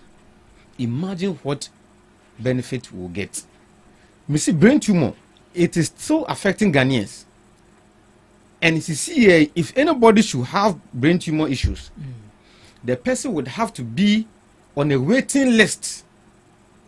In fact, the minimums, some time ago I knew about was 1 year.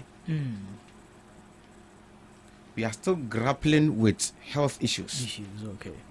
And yet, the government of Akufo-Addo and Bawumia didn't see it necessary to protect the public purse.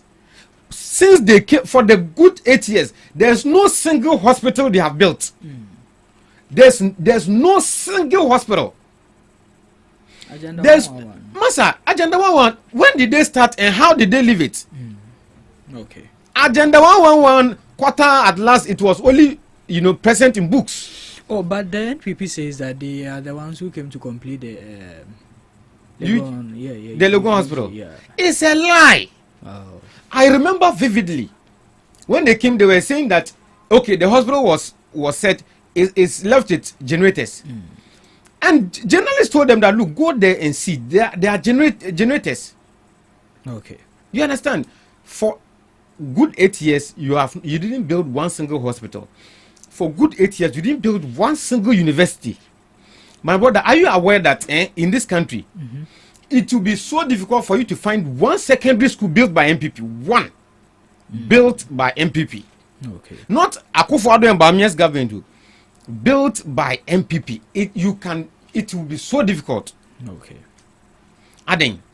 I want to say at every point in time, Oma Bansu na Jibusia tax change biya. All right. And yet you cannot speak. Share own road constructions. They cannot boldly say that we started this road and ended the road. Why? Why should Ghanaians keep giving these people mandate? Okay. All right. Thank you. Razak. So the NDC has come to terminate the SML contract, which was signed by your government. Why? Yeah, so I hold the view that if government finds anything dubious about the contract, it is proper to terminate the contract. Okay.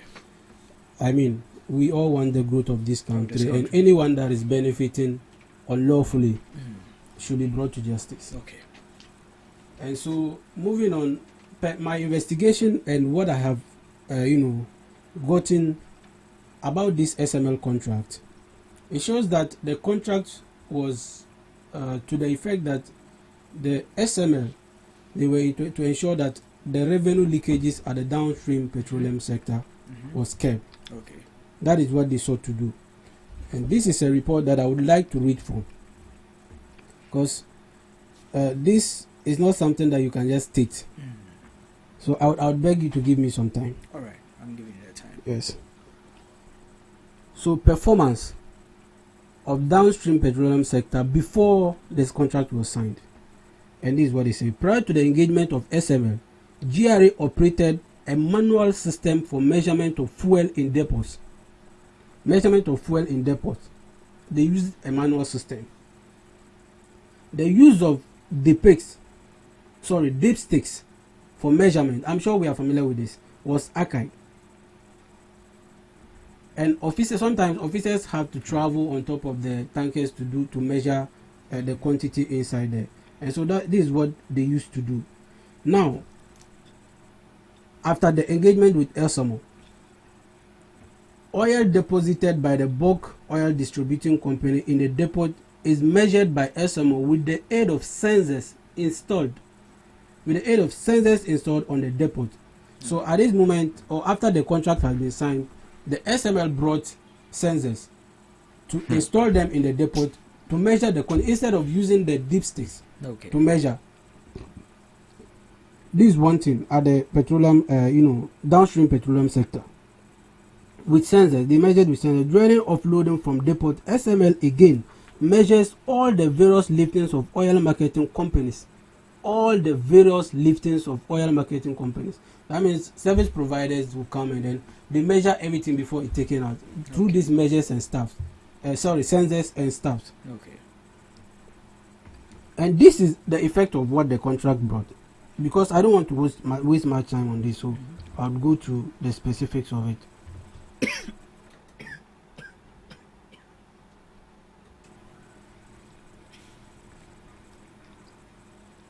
Good. We are waiting now. Yes.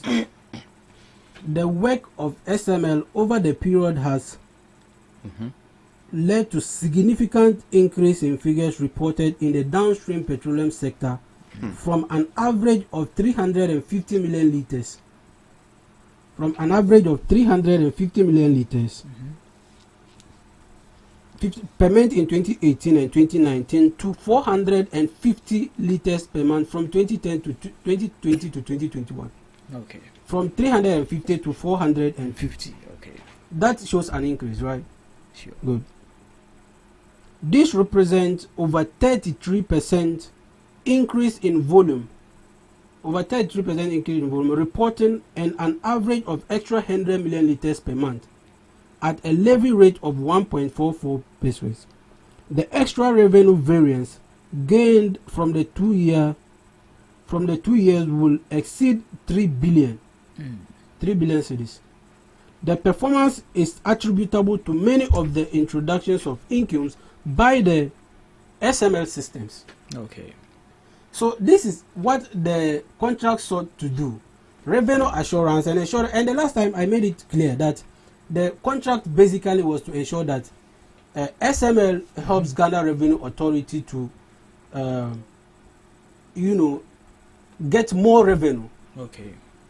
And they, in turn, will take about 15 or 16% of that revenue that has been generated. I made the submission that, for me, I believe this is a contractual agreement. If I help you, if I am able to help you retrieve a certain amount of money, and I take percentage of what I have helped you to retrieve, it shouldn't be a problem. Okay. But as I stated, I don't want to be, political on this matter. I am saying that government should, in case there is any, contractual deficiency, or let's say there's breach of any contractual agreements and stuff like, or deficiencies or inappropriacies, I believe the government should take, measures to mitigate that. Okay. I don't have a problem with that. All right. But looking at the fact of this case, when the Fourth Estate released the report on this SML issue, this is what GRA came to respond to, the Fourth Estate argument. So I believe, unless of course what GRA posted was not factual, or it was not true. So this one was from GRA? This was from GRA 2023. Really? Yes. This one? GRA. Hey! GRA 2023. Yes. Let me confirm. You can get it. That's where I got it from. I got this from the GRA website. Let me go there and check. In 2023. So we are simply saying that this SML contract and the brouhaha surrounding around this contract, I don't think, I don't have much to say with regards to this contract. But if there is something that is being done wrong, and you talked about procurement issues, if you read through the document I just gave you, the GRA confirms that SML followed due process. They followed procurement, all the relevant procurement process in their dealings. So it is wrong to suggest that they involve in something unlawful in terms of the procurement process. Yes. Ibrahim Eji. Ibrahim Eji, former assistant secretary at the office of the president under former president Nana Akufo-Addo, has commended President Mahama for terminating the controversial Strategic Mobilization Ghana Limited contract, arguing that it was an unnecessary intervention. Okay. across board, nobody is arguing that the intervention by SML in revenue mobilization or whatever was highly unnecessary, because these people were already doing their work. Sure. You get it? So you come and then duplicate the functions, take money and go. How much money? SML posted. I saw on Manasseh Azuri's page. SML posted the gains they were able to make during the period in which they functioned. And you could see some increase in revenue. And so I don't want to be sentimental. I mean, I just want to be able to understand what the issue is about.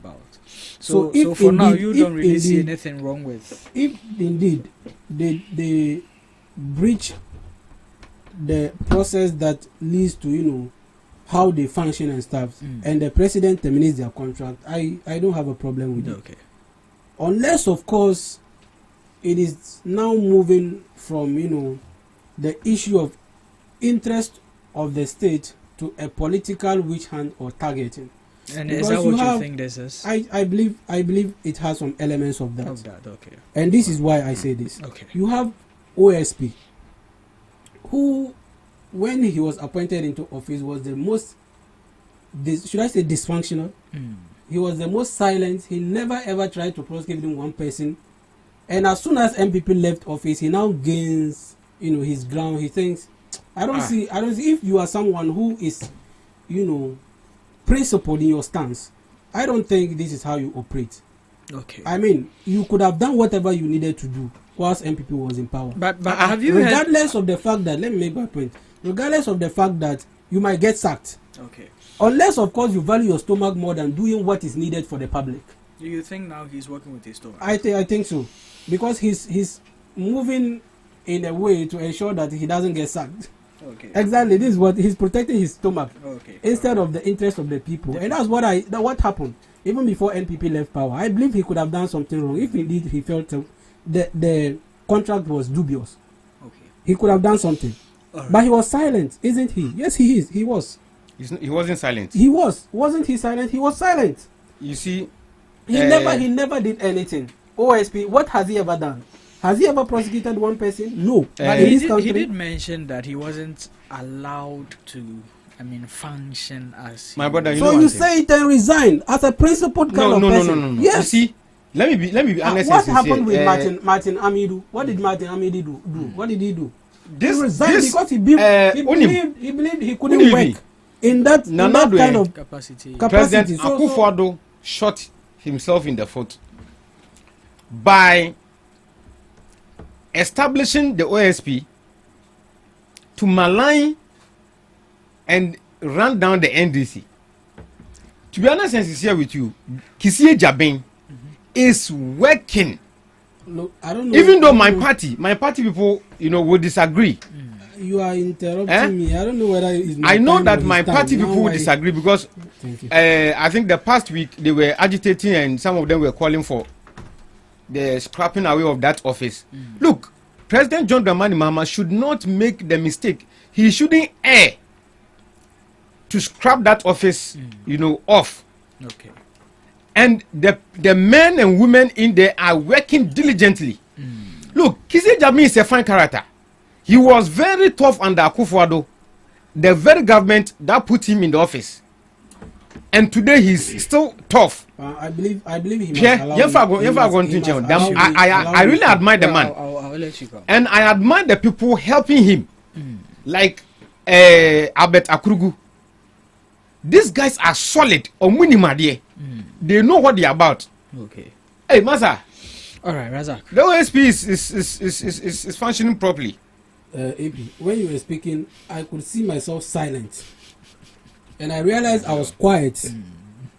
I gave you the room to operate. Yeah. I gave you the chance to speak freely. So I expect the same energy. You understand? Yes. So I was saying that I see political elements. I see political witch hunt in the activities of the OSP. Because the one who appointed you because he believed that you could do something to fight corruption. Okay. You did absolutely nothing. There was no hope. You never ever did anything during that person's time. And as soon as he left office, you now think you have the room to operate. I mean, that means you failed Nana-Addo. To some extent, he failed Nana Akufo-Addo because he appointed you for a purpose. You never fulfilled that purpose. So, and talking about this, the issue of corruption, you have a government that in the first month of their government discontinued over 10 cases against their members. And nobody sees anything wrong with that. The case against Honorable Collins Dauda are forcing the Bank of Ghana governor, Asiama, the case against a lot of them. You discontinue them, making it rubbish. And you think you have the interest in fighting corruption. I don't see it that way. I don't see it that way.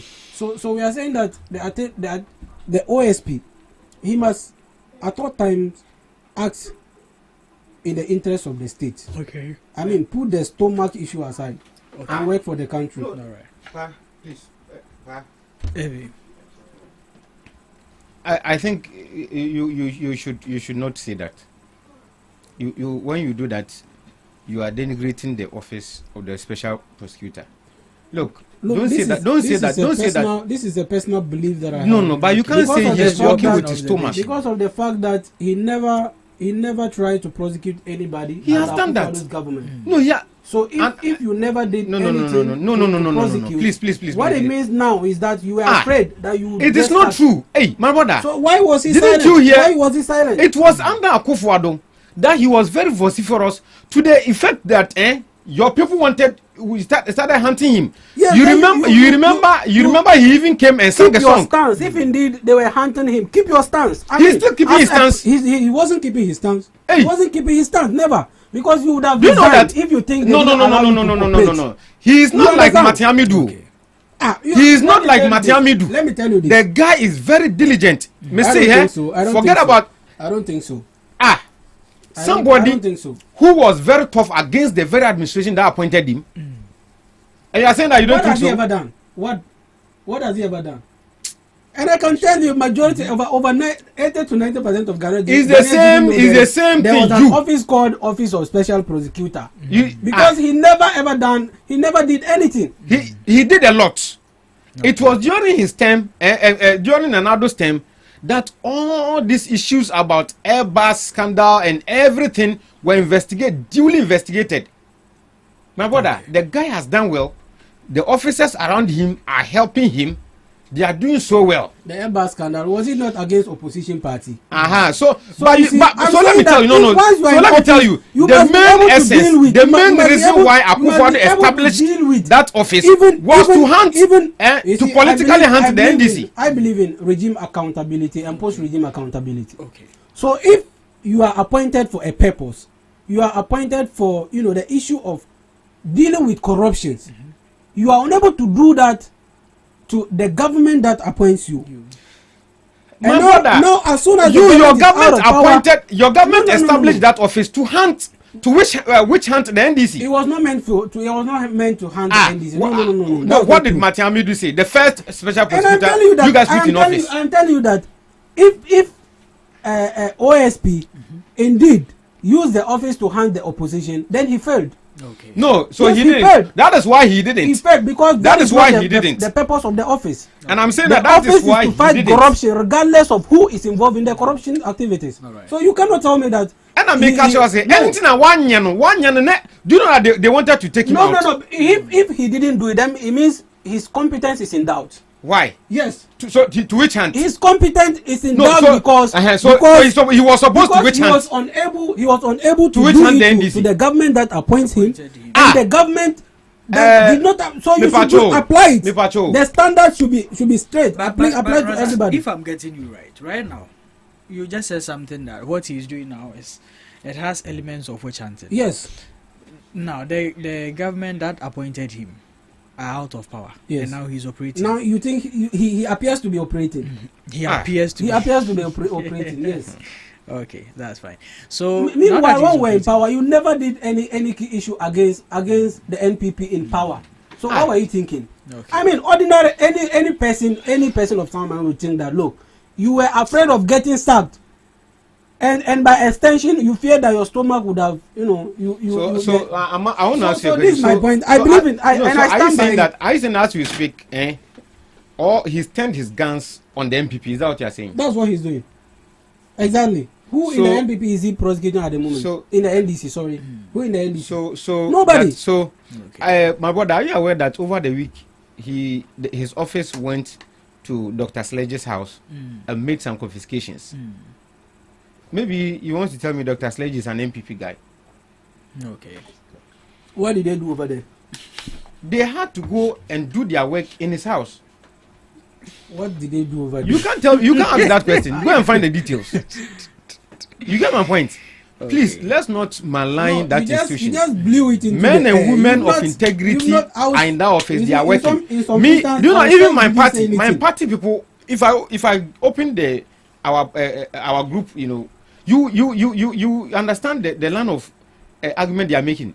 But I believe that the office of the special prosecution, putting all other parochial interests aside, these people are working. Okay.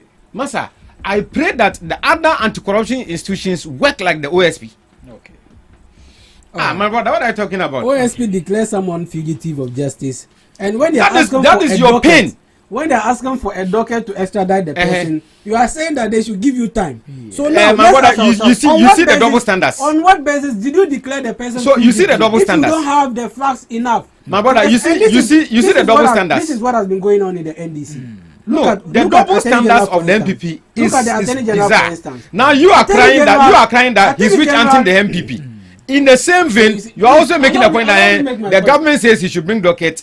The Attorney General says he should bring docket for the extradition of Kenofata, and he can't provide. That is double standards. No. How is this a double standard? But for your information, okay, he's done that. What has he done? That's not true. Hey, he hasn't. No. Okay, you no can't problem. comment. He hasn't done anything. No problem. You come to hear. Yes, when it is done, you know when one thing, it is done, as a matter of fact, I think that sometimes the way our own Attorney General, I was making a point, and the way he's been using certain platforms. We have a platform. You definitely talk. The Attorney General, I think he should be very mindful. Okay, politics is not law. Okay. No, the fact that you are a guru at law doesn't mean that you can maneuver in the game of politics. Politics is a ground that, you know, excuse my language, naive people don't have a place in it. You understand? He should ensure that everything he's doing as the Attorney General, it should go according to law, and sometimes it should go according to certain precepts. Look, OSP is an investigative body. It's an anti-corruption institution. Okay. Any information they relay to you, you handle it as such. Okay. It mustn't be something for public consumption. You understand? Yeah. So they should understand this. All right. Okay. My brother, the office of the special prosecutor must be supported. They must be well resourced. I pray that the other anti-corruption institutions, Masa, do you think that if all the other institutions are in the media for working diligently like this, would corruption be enticing? Okay. Razak, you should allow the man to work. Thank you very much. Yeah. So I just want to see regime accountability. Okay. Post-regime accountability, I know definitely will happen. So I want to see regime accountability. That's not what I didn't see from the OSP. And that has given me, a stance on this matter. And that's why I come to the, conclusion that OSP is stomach-directed kind of person. Oh, my brother.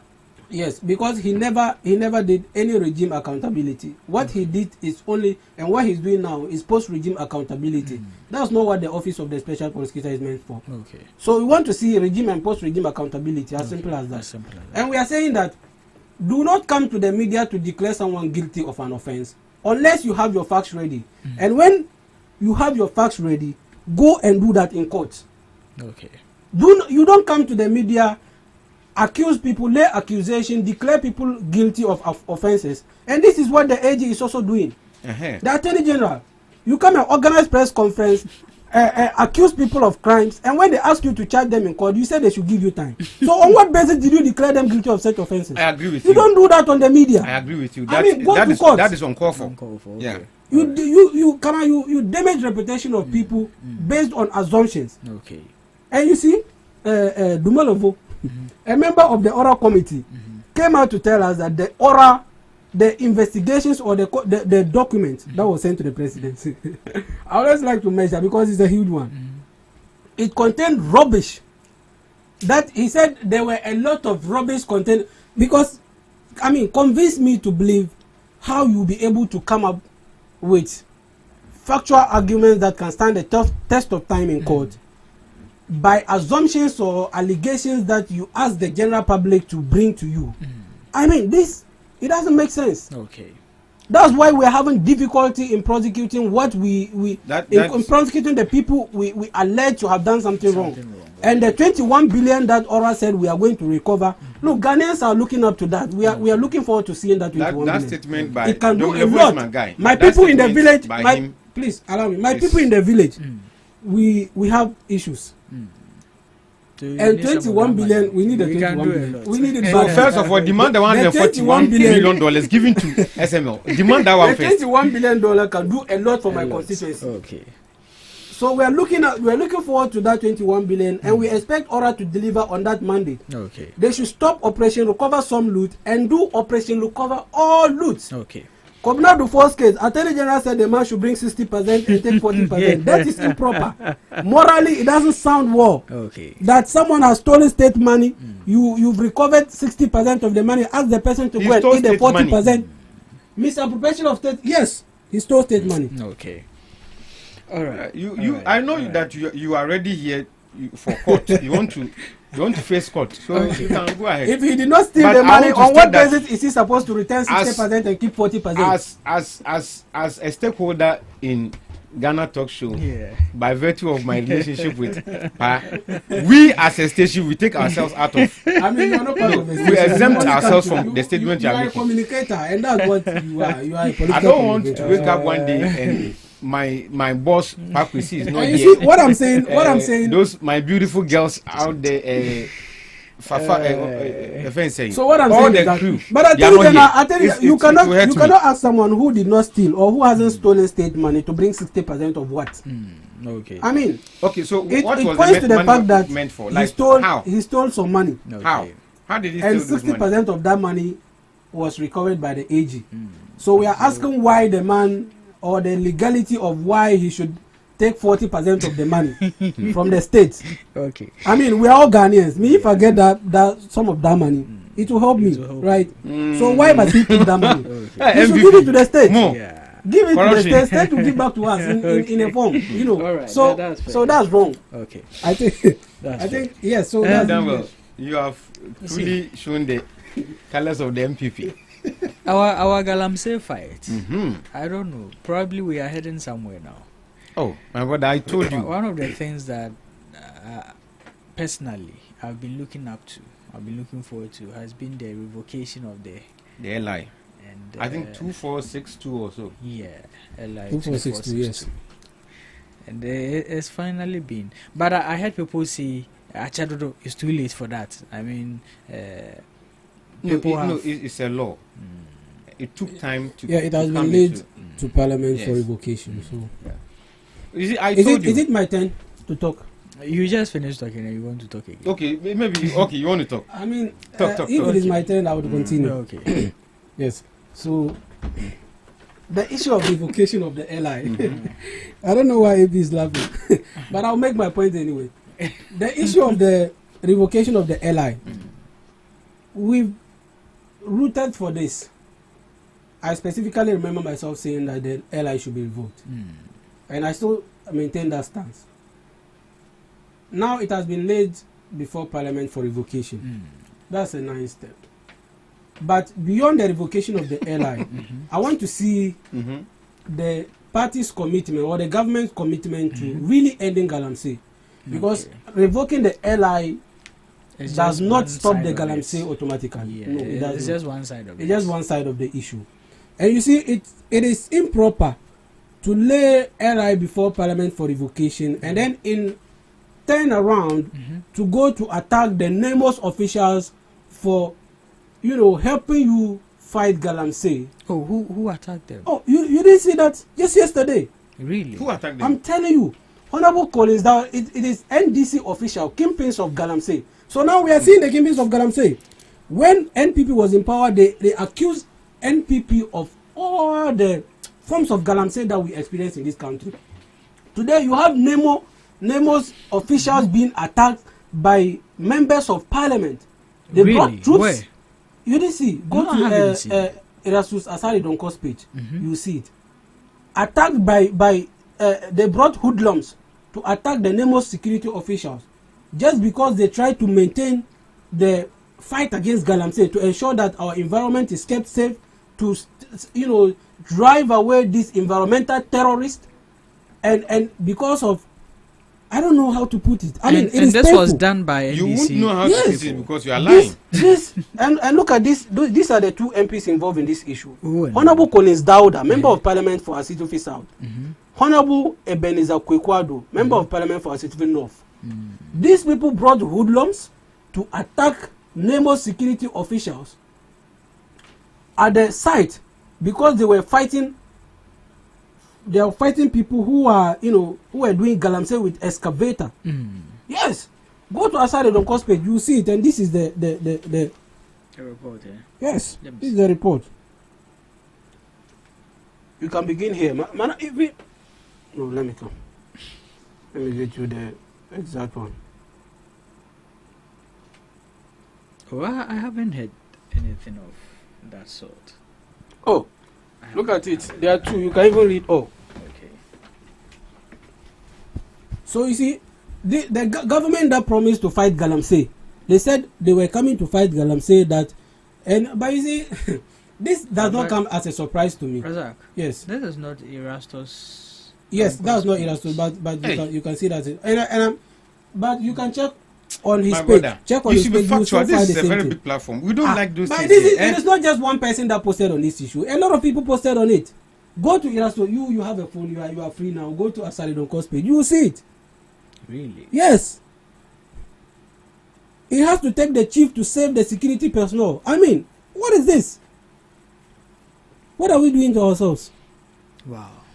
I would have to read about it because there's not Erastus's. So I'll get to Erastus. I don't know. I want to. And I mean, looking at the person who posted it, Mandela Baumia. I mean, that is quite, Yes. So this is Erastus Asari Donko's page. Okay, get me that and let me see. I like the fact. You see, I mean, I don't speak without evidence. So when I say something, I have evidence. Yes. And my brother is quiet because he has found it. It's not true. And I like the fact that he's quiet because you cannot tell me that you want to fight corruption. And as soon as you assume office, and like I told you, this does not come as a surprise to me. Because if you go to campaign grounds, Galamsey peace to campaign to the people and tell them that come and vote for us and come and do your Galamsey and nobody will do anything to you. Or nobody will attack you in any form. I mean, this is what we expect. This is what is expected. This is uncalled for. And you know what happened? These people, they will not do them anything. No. Nothing will happen to them. They are NDC top NDC personnel. Today, let's see who is a kingpin of Galamsey. We've never experienced this in the last 8 years. That top men are visibly identified to be involved in Galamsey. What? To the extent of bringing hoodlums to attack security personnel who are fighting for environment, trying to ensure no environmental terrorists attack the environment to cause unfavorable condition to the environment. I mean, this is uncalled for. Okay. And look, I am burning inside. I'm burning inside. I swear to God. What is this? After accusing NPP 8 years of government, you accuse us of Galamsey.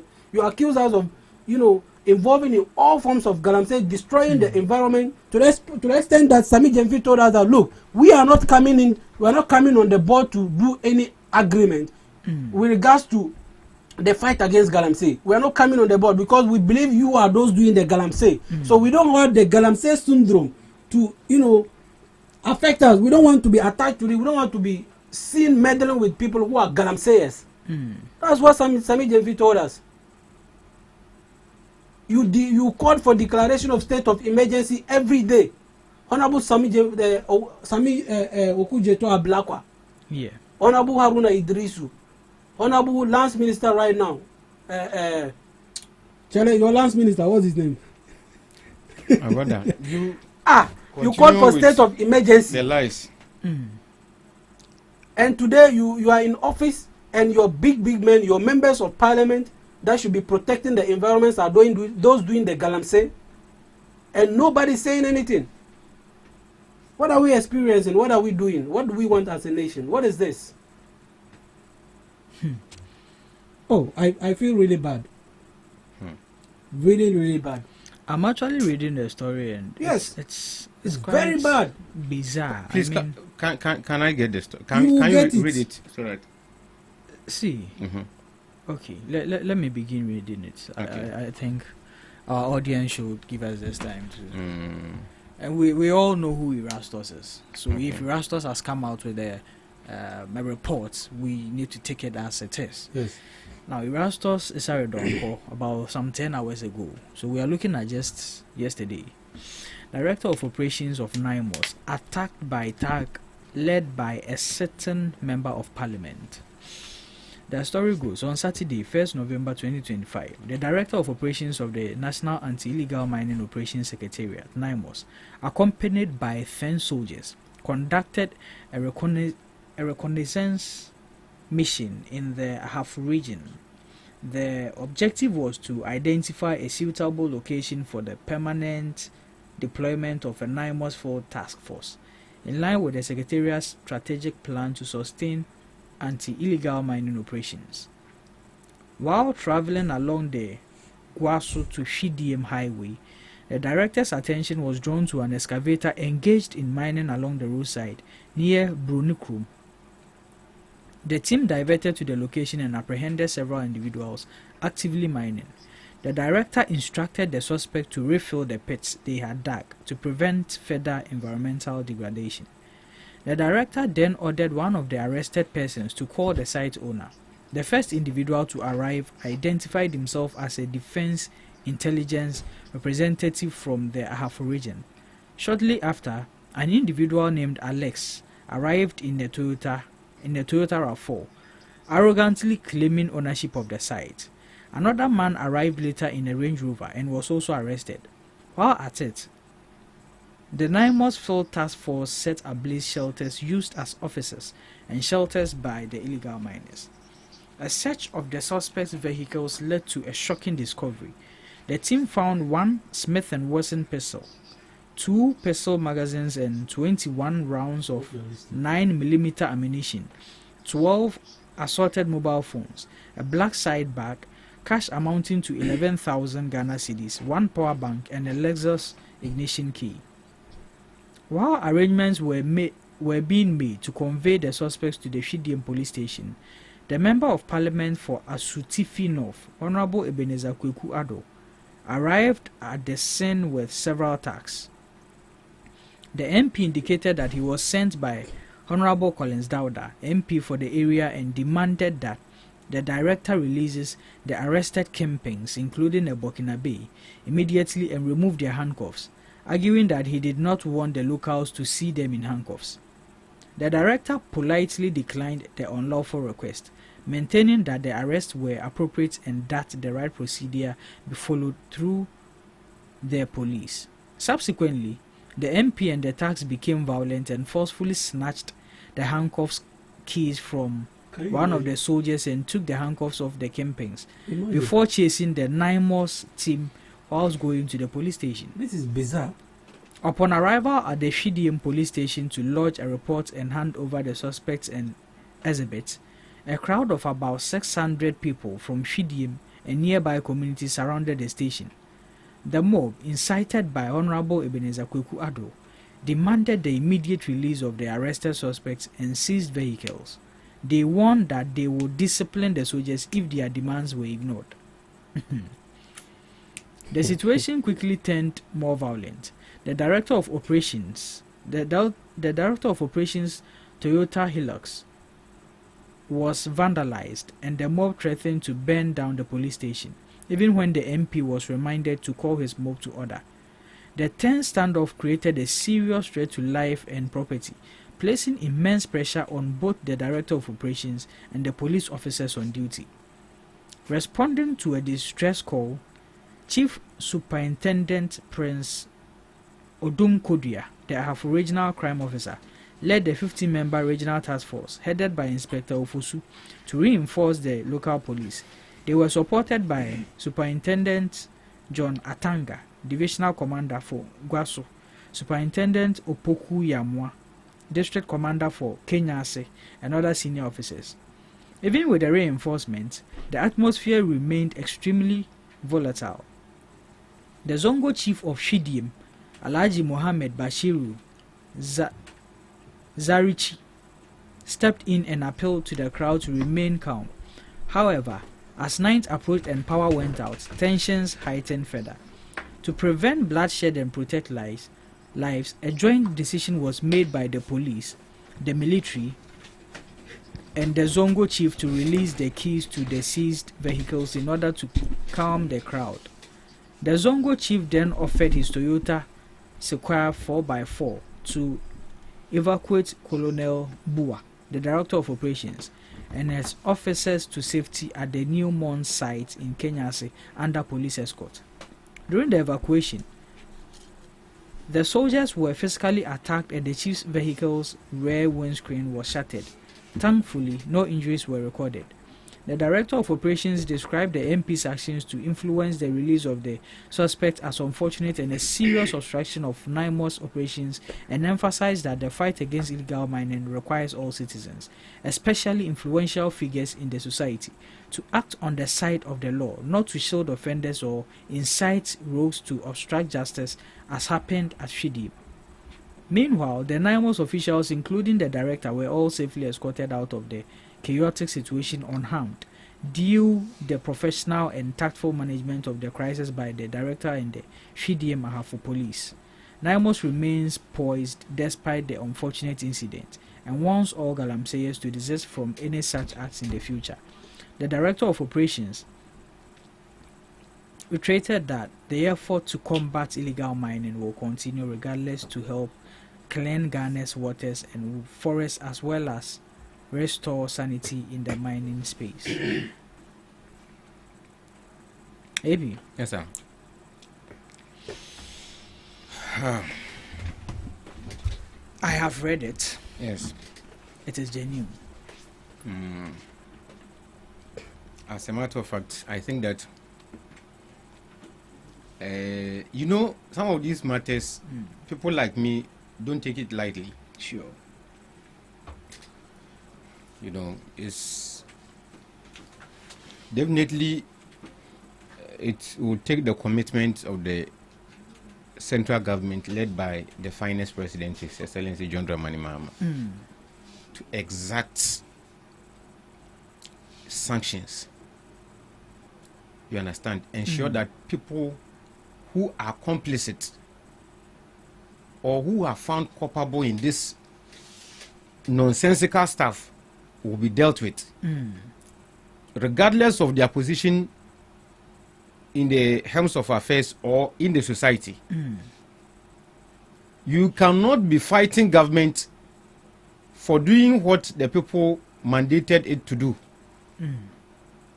In fact, fight against Galamsey were one of the reasons why Ghanaians gave the mandate to His Excellency the Finance President, John Dramani Mahama.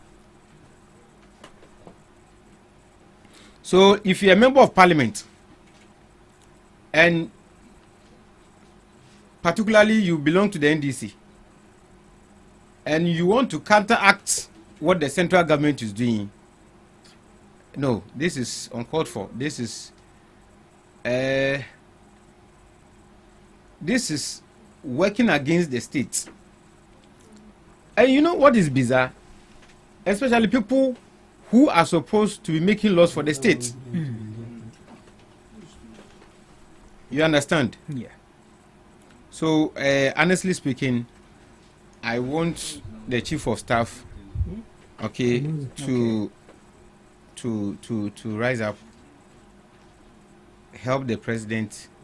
I want the attorney general, to come in and start prosecution. Okay. My brother is trying so hard to criticize the government. Look, I've just done that. I feel your pain. No, I've just done that. Akufo-Addo, you would have used. No, my brother. The words you would have used. No. Do you know? No. There's some influence. Yeah, but Sami has some words that he uses. My brother, do you know that? You cannot. This is draconian deben. You see, you cannot speak like this, okay, when you know that. In fact, what has even occasioned our discussion on this was the repeal of the LI. You know, 2462. Yeah. That the former president Akufo-Addo accented to allow people. But AP for this one, I'm coming for this one. These people should have been arrested at this with this one, you see what Razak said. He said that the repealing or the revocation is a good step. Yes. But it is also contradicting, because how do you repeal the LI and turn around fight the operators who are fighting the Galamsey? You see, it's contradicting. So to the public, you are trying to do something, but behind closed doors, you are doing a whole different thing altogether. You know one thing, my brother, the issue is simple. The central government is working to repeal an LI, which forms part of the fight against Galamsey. Then you have some individuals who are counteracting that. Influential members of the party. But definitely, people in Galamsey are influential people, both in MPP and NDC. But you see, that is why government exists. You must exist as a government to fight parochial individual interests of the people in the society. But they said people are not arrested as we speak. They've not been arrested. But when did this report come? This happened yesterday. This happened yesterday. Yesterday is third. Just yesterday. My brother, you know one thing. Let's follow this matter till maybe in the afternoon. Okay. All right. Government will take action against some of these things. But we understand government will take action. But what we are saying is this: for an MP to be involved in such, the MP is the one who incited this whole chaos. They incited the violence. They brought thugs. The whole idea of mobilizing people to the police station was to beat up. That is according to beat up the military men. Imagine they have gotten their way, they would have overwhelmed the military and killed the military men. This is serious. This is not what they even threatened to burn down the police station. Yes, they threatened to do so. Okay, so as you know, they were so motivated because they had the backing. They had MP at their back. They were so motivated. I mean, this. Yeah, this in fact, that is why I've just criticized. What do you think should be done to these MPs? I think that the Speaker of Parliament must act now. Yeah. And for the first time, he should use his discretion to evict people from Parliament. Exactly. I'm telling you. Exactly. He should be very tough on this matter. Very, very tough. Because we are really this is it. Speaker. Do you know that the fight against Galamsey is not only done by the central government? Parliament is also interested. Yeah, they are also involved. Yeah. For the first time, I think the Speaker of Parliament, after ascertaining the full facts regarding this matter, I don't know whether videos are there to show. You understand? Well, this is a media space. People can just pen down videos. A lot of videos. Yes, but I'm sure good. So I'm shocked you haven't heard of this, or you are being playing us to show. No, I mean, looking at the time, everything on for instance, yesterday somebody gave me book. Yes. So I forgot. If I was just looking at the time, it's all unfolded. I mean, it ended around midnight. Okay. Meanwhile, it started in the afternoon. It started in the afternoon. But you know, I mean, at the time, it's I think that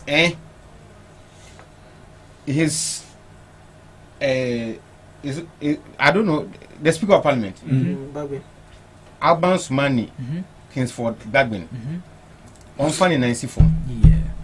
Those MPs that are involved in this, after ascertaining the full facts, he should sanction them.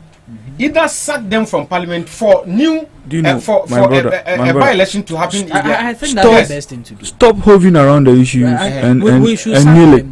Mention his name. They have given you proof. They've stated the name. You have given me the name. So mention names. Why are you shielding? It's like you are struggling so hard. You are struggling. In fact, I think it's finding it so difficult. Even I don't think. Look, no, then you should mention the name. I mentioned one of Police Dauda's name. I mentioned Eric. Is it Eric Opoku or what? Yes. No, there is no Eric Opoku. What was his name? One Alex something. My brother. In fact, I have just said that. Stringent.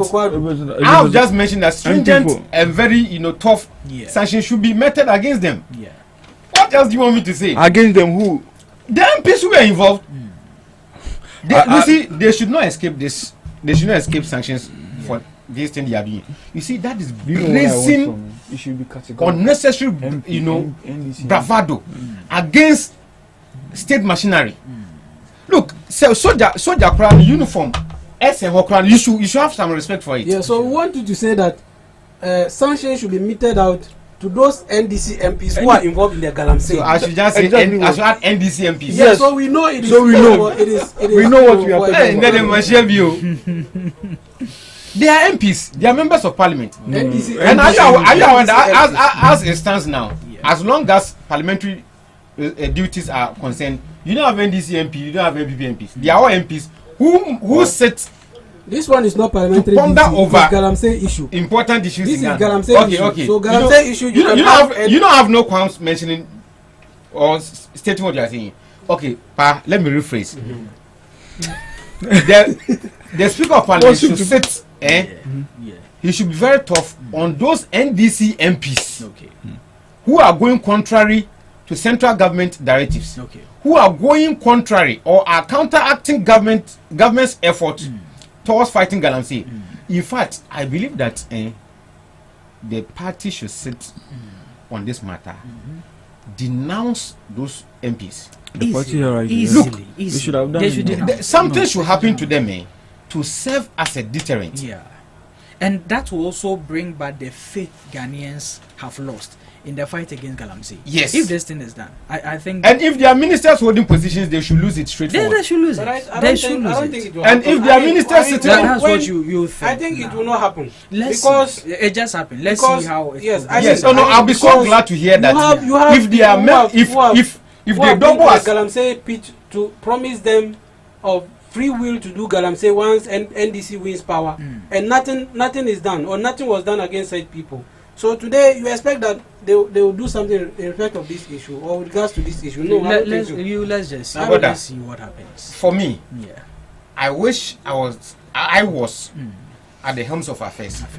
I will instigate these two things: that the Speaker of Parliament should evict these people from Parliament for by-elections to happen in their respective constituencies. If I had the way, or if ever I had the will, as a functionary, top functionary of my party, the NDC, I will instigate processes for once, to get them denounced. The country must work for once. You understand? And if they double as ministers of state, they should lose that office straightforward. You understand? Look, we cannot be. Something must happen for people to know how serious we are. So you can't make money. Dauda has proven to be a problem for us in this country. Yes. In the first place, he had issues with financial, causing financial loss to the state. The party came and discharged him of that case. He even made a statement to the effect that if the people of Akosia did not vote for John Mahama, he should. In terms of development, he should set them aside. He made that statement. So I think this is something that the president, the government, must set up, act on it. It should serve something to the state. Don't people have the idea that if they allow the law to work, they will make money and have peace. And whatever business they have, dangerous. Apart from destroying our water bodies, our lands, causing havoc to the health of Ghanaians, depriving us of our revenue, it breeds crime. It breeds crime. Look, you see the people they are recruiting, the tax, the hoodlums they are recruiting to be guarding their sites for them. Assuming we successfully fight Galamsey to the fullest, Galamsey doesn't exist any longer. Do you know that the residual effect is the criminals we have created, alongside? Massa, look. Because it is breeding a whole cabal of crime. I believe that if persuasion has failed, bullet must apply. That is all. I mean, for the sake of time, let's look at our last topic for today and then. Have you heard of the cries and the calls for the extension of the the presidential term? There is one which I don't know if I should say makes sense to me or has a valid, that call is that we should make it a 6-year term, but then only one. So if you come, you are not going to have a 2-term opportunity. You're only giving 1 term, but it should be 6 years. Others are also saying that we should move from he can only stand for 2 times. After 2 times, you can't stand again. We should move. If the person can stand for 10 times and is capable of winning, we should let them do. What do you make of all these things? I'll take Dennis first. You take me. Okay. First of all, I would like to thank you for this opportunity and thank Team Ghana Talk Radio. For representing fully for the host. During the passing of his beloved dad. Wherever anyone is hearing my voice, thank you to you all. Voting Mahama into power and so far he's performed so well. You understand? And Mahama is giving me hope that we are getting to a stage where we will have responsible leaders. You understand? And I have always held the belief that the 4-year term is too short. Okay. Assuming you are lucky and Ghanaians show you mercy and give you the 8-year term. That's too short for anyone to do anything. I'm coming. So before that, how long has Ibrahim Traore been at the helms of affairs in Burkina Faso? I think 4 years. Hey. 4 years or? It's not 4 years. Wow. So are you saying he hasn't gotten 4 years? Really? He's not I thought 2 years. 2 years. But look at the things he's done. Look at the resources we have as a country. Basically, you did not all in the statement. Okay, it's fine. Because the trajectory you are going is even wrong. It's even wrong. I wouldn't put it as he's wrong. It's his observation. That is my view. That is my view. I respect that. So I believe. We have a lot to do as a country. And I don't believe 8 years is enough. Personally, I don't believe. If you say 8 years, it's 4 years. 4 years. Okay. 4 years is enough for any individual to do any magic. Okay. Personally, that's your personally, that's what I believe. That's what I believe. I believe that as a nation, we should look at it. It's look likely that from what the NDC is doing, it's look likely that we would have a system where we can have individuals who we can trust power to and believe that they would deliver. Because so far they perform better. And I believe that it is getting to a time where we would have an individual who will have the country at heart. You understand? And as Ghana, when you look around, we have a lot to do. We have a lot to do. Assuming we have someone like Baumia coming to power, that guy has so many ideas, so many beautiful ideas. We need more than, oh, come on. Okay, I mean, he's a quality individual. You can't dispute that fact. It is factual. No, what is factual? He's a quality individual. He is. Your time is coming. Yeah, okay. He has just 1 minute. No problem. He is. So I pray we look into it.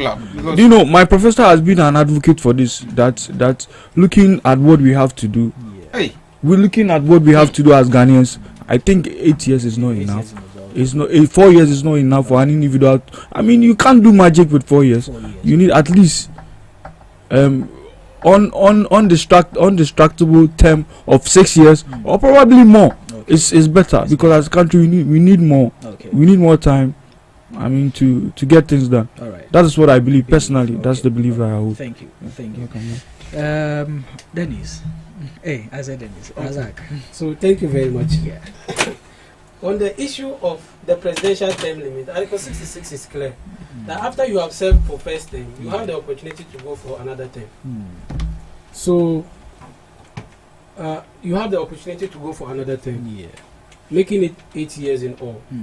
So the possibility of you coming for another term will depend on what you've been able to do to achieve in the first 4 years. So I think it is not proper to want to extend the presidential term limit. The kind of performance you give in your first term would open the floodgate for you to go for the second term. And 8 years, I think 8 years is enough to do whatever you can do for a nation. 8 years is enough. No, we are unless of course you do not have the political will to deliver. We are looking at 4 years now. Yes, so I'm saying that if you are able to perform better in your first 4 years, Ghanaians will definitely give you the mandate to go for second term. All right. So now imagine doing 8 years in power. You have the resources at hand. You have the term. You have whatever it takes to do whatever you can do. But do you agree with those calling for the fact that we shouldn't place a limit on it? If the person can run for 10,000 years and is capable of delivering, we should let them stand. Do you think? I don't think so. It must have a limit. It should have a limit. Okay. People have different ideas and different ideologies that can help the nation grow. So I don't think we should limit it to one person. One person. Okay. All right. That's and this issue of presidential term limit. The other time I heard those that are promoting, is it the National Democracy Commission or what's the name? Yeah. Yes, I heard them saying that it's coming from so many different angles. Individuals are calling for it. Institutions are calling for it. No, when we do something like this, I don't know the form it is seeking to take. Whether to extend the first 4 years to 5 years, so you can have like 10 years in all. Or they are seeking to just extend it beyond 2-year term, 2 terms. So I don't know the form it is seeking to take. But if we do this, we are going to have ineffective leaders staying in power for a very long time, which is also going to pose a threat to our development. Okay.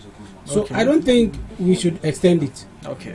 It is what we have here is enough. I mean, America practices the same system. Like they are far more advanced. So it depends on the kind of people in power. It doesn't really have to do with the term limit. Term limits, okay. You are the kind of people we have in power, and they are interested in getting us developed. Okay. That's what I think it is about. It's about, okay.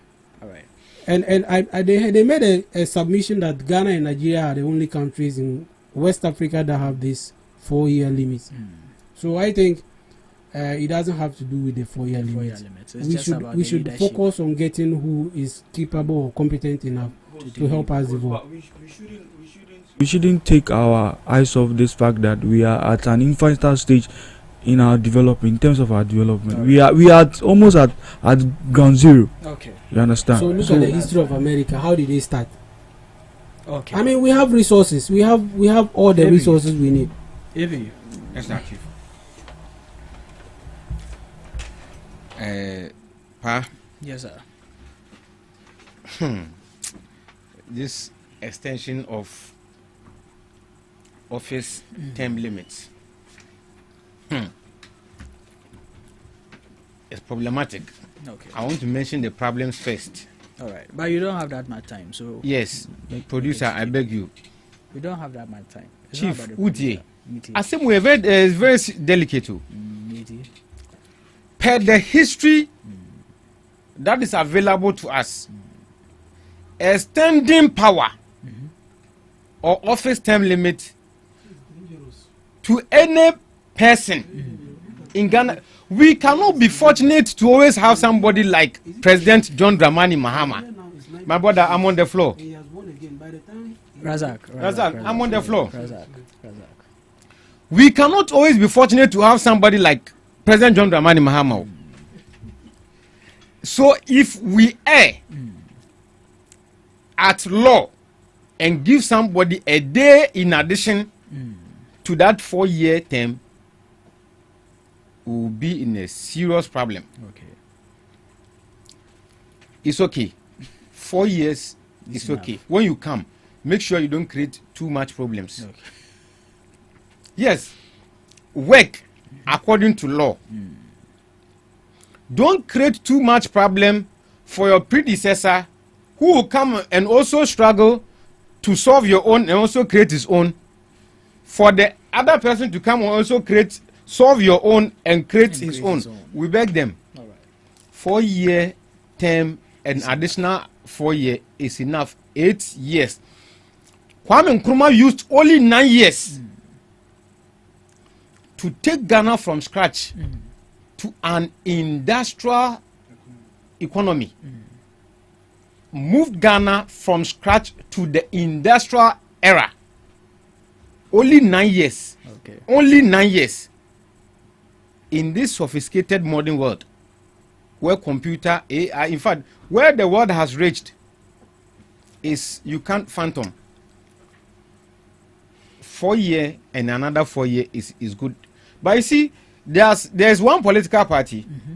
After 4, they will win mandate of the people with propaganda. Then they are given the power. Then they will use the next 4 years to restructure the electoral commission and electoral laws. Then they win another one. And you know, enema nkofo ni bre no matter about say boom. Share America is working with this system and they are thriving so well. In fact, UK too the same. Okay.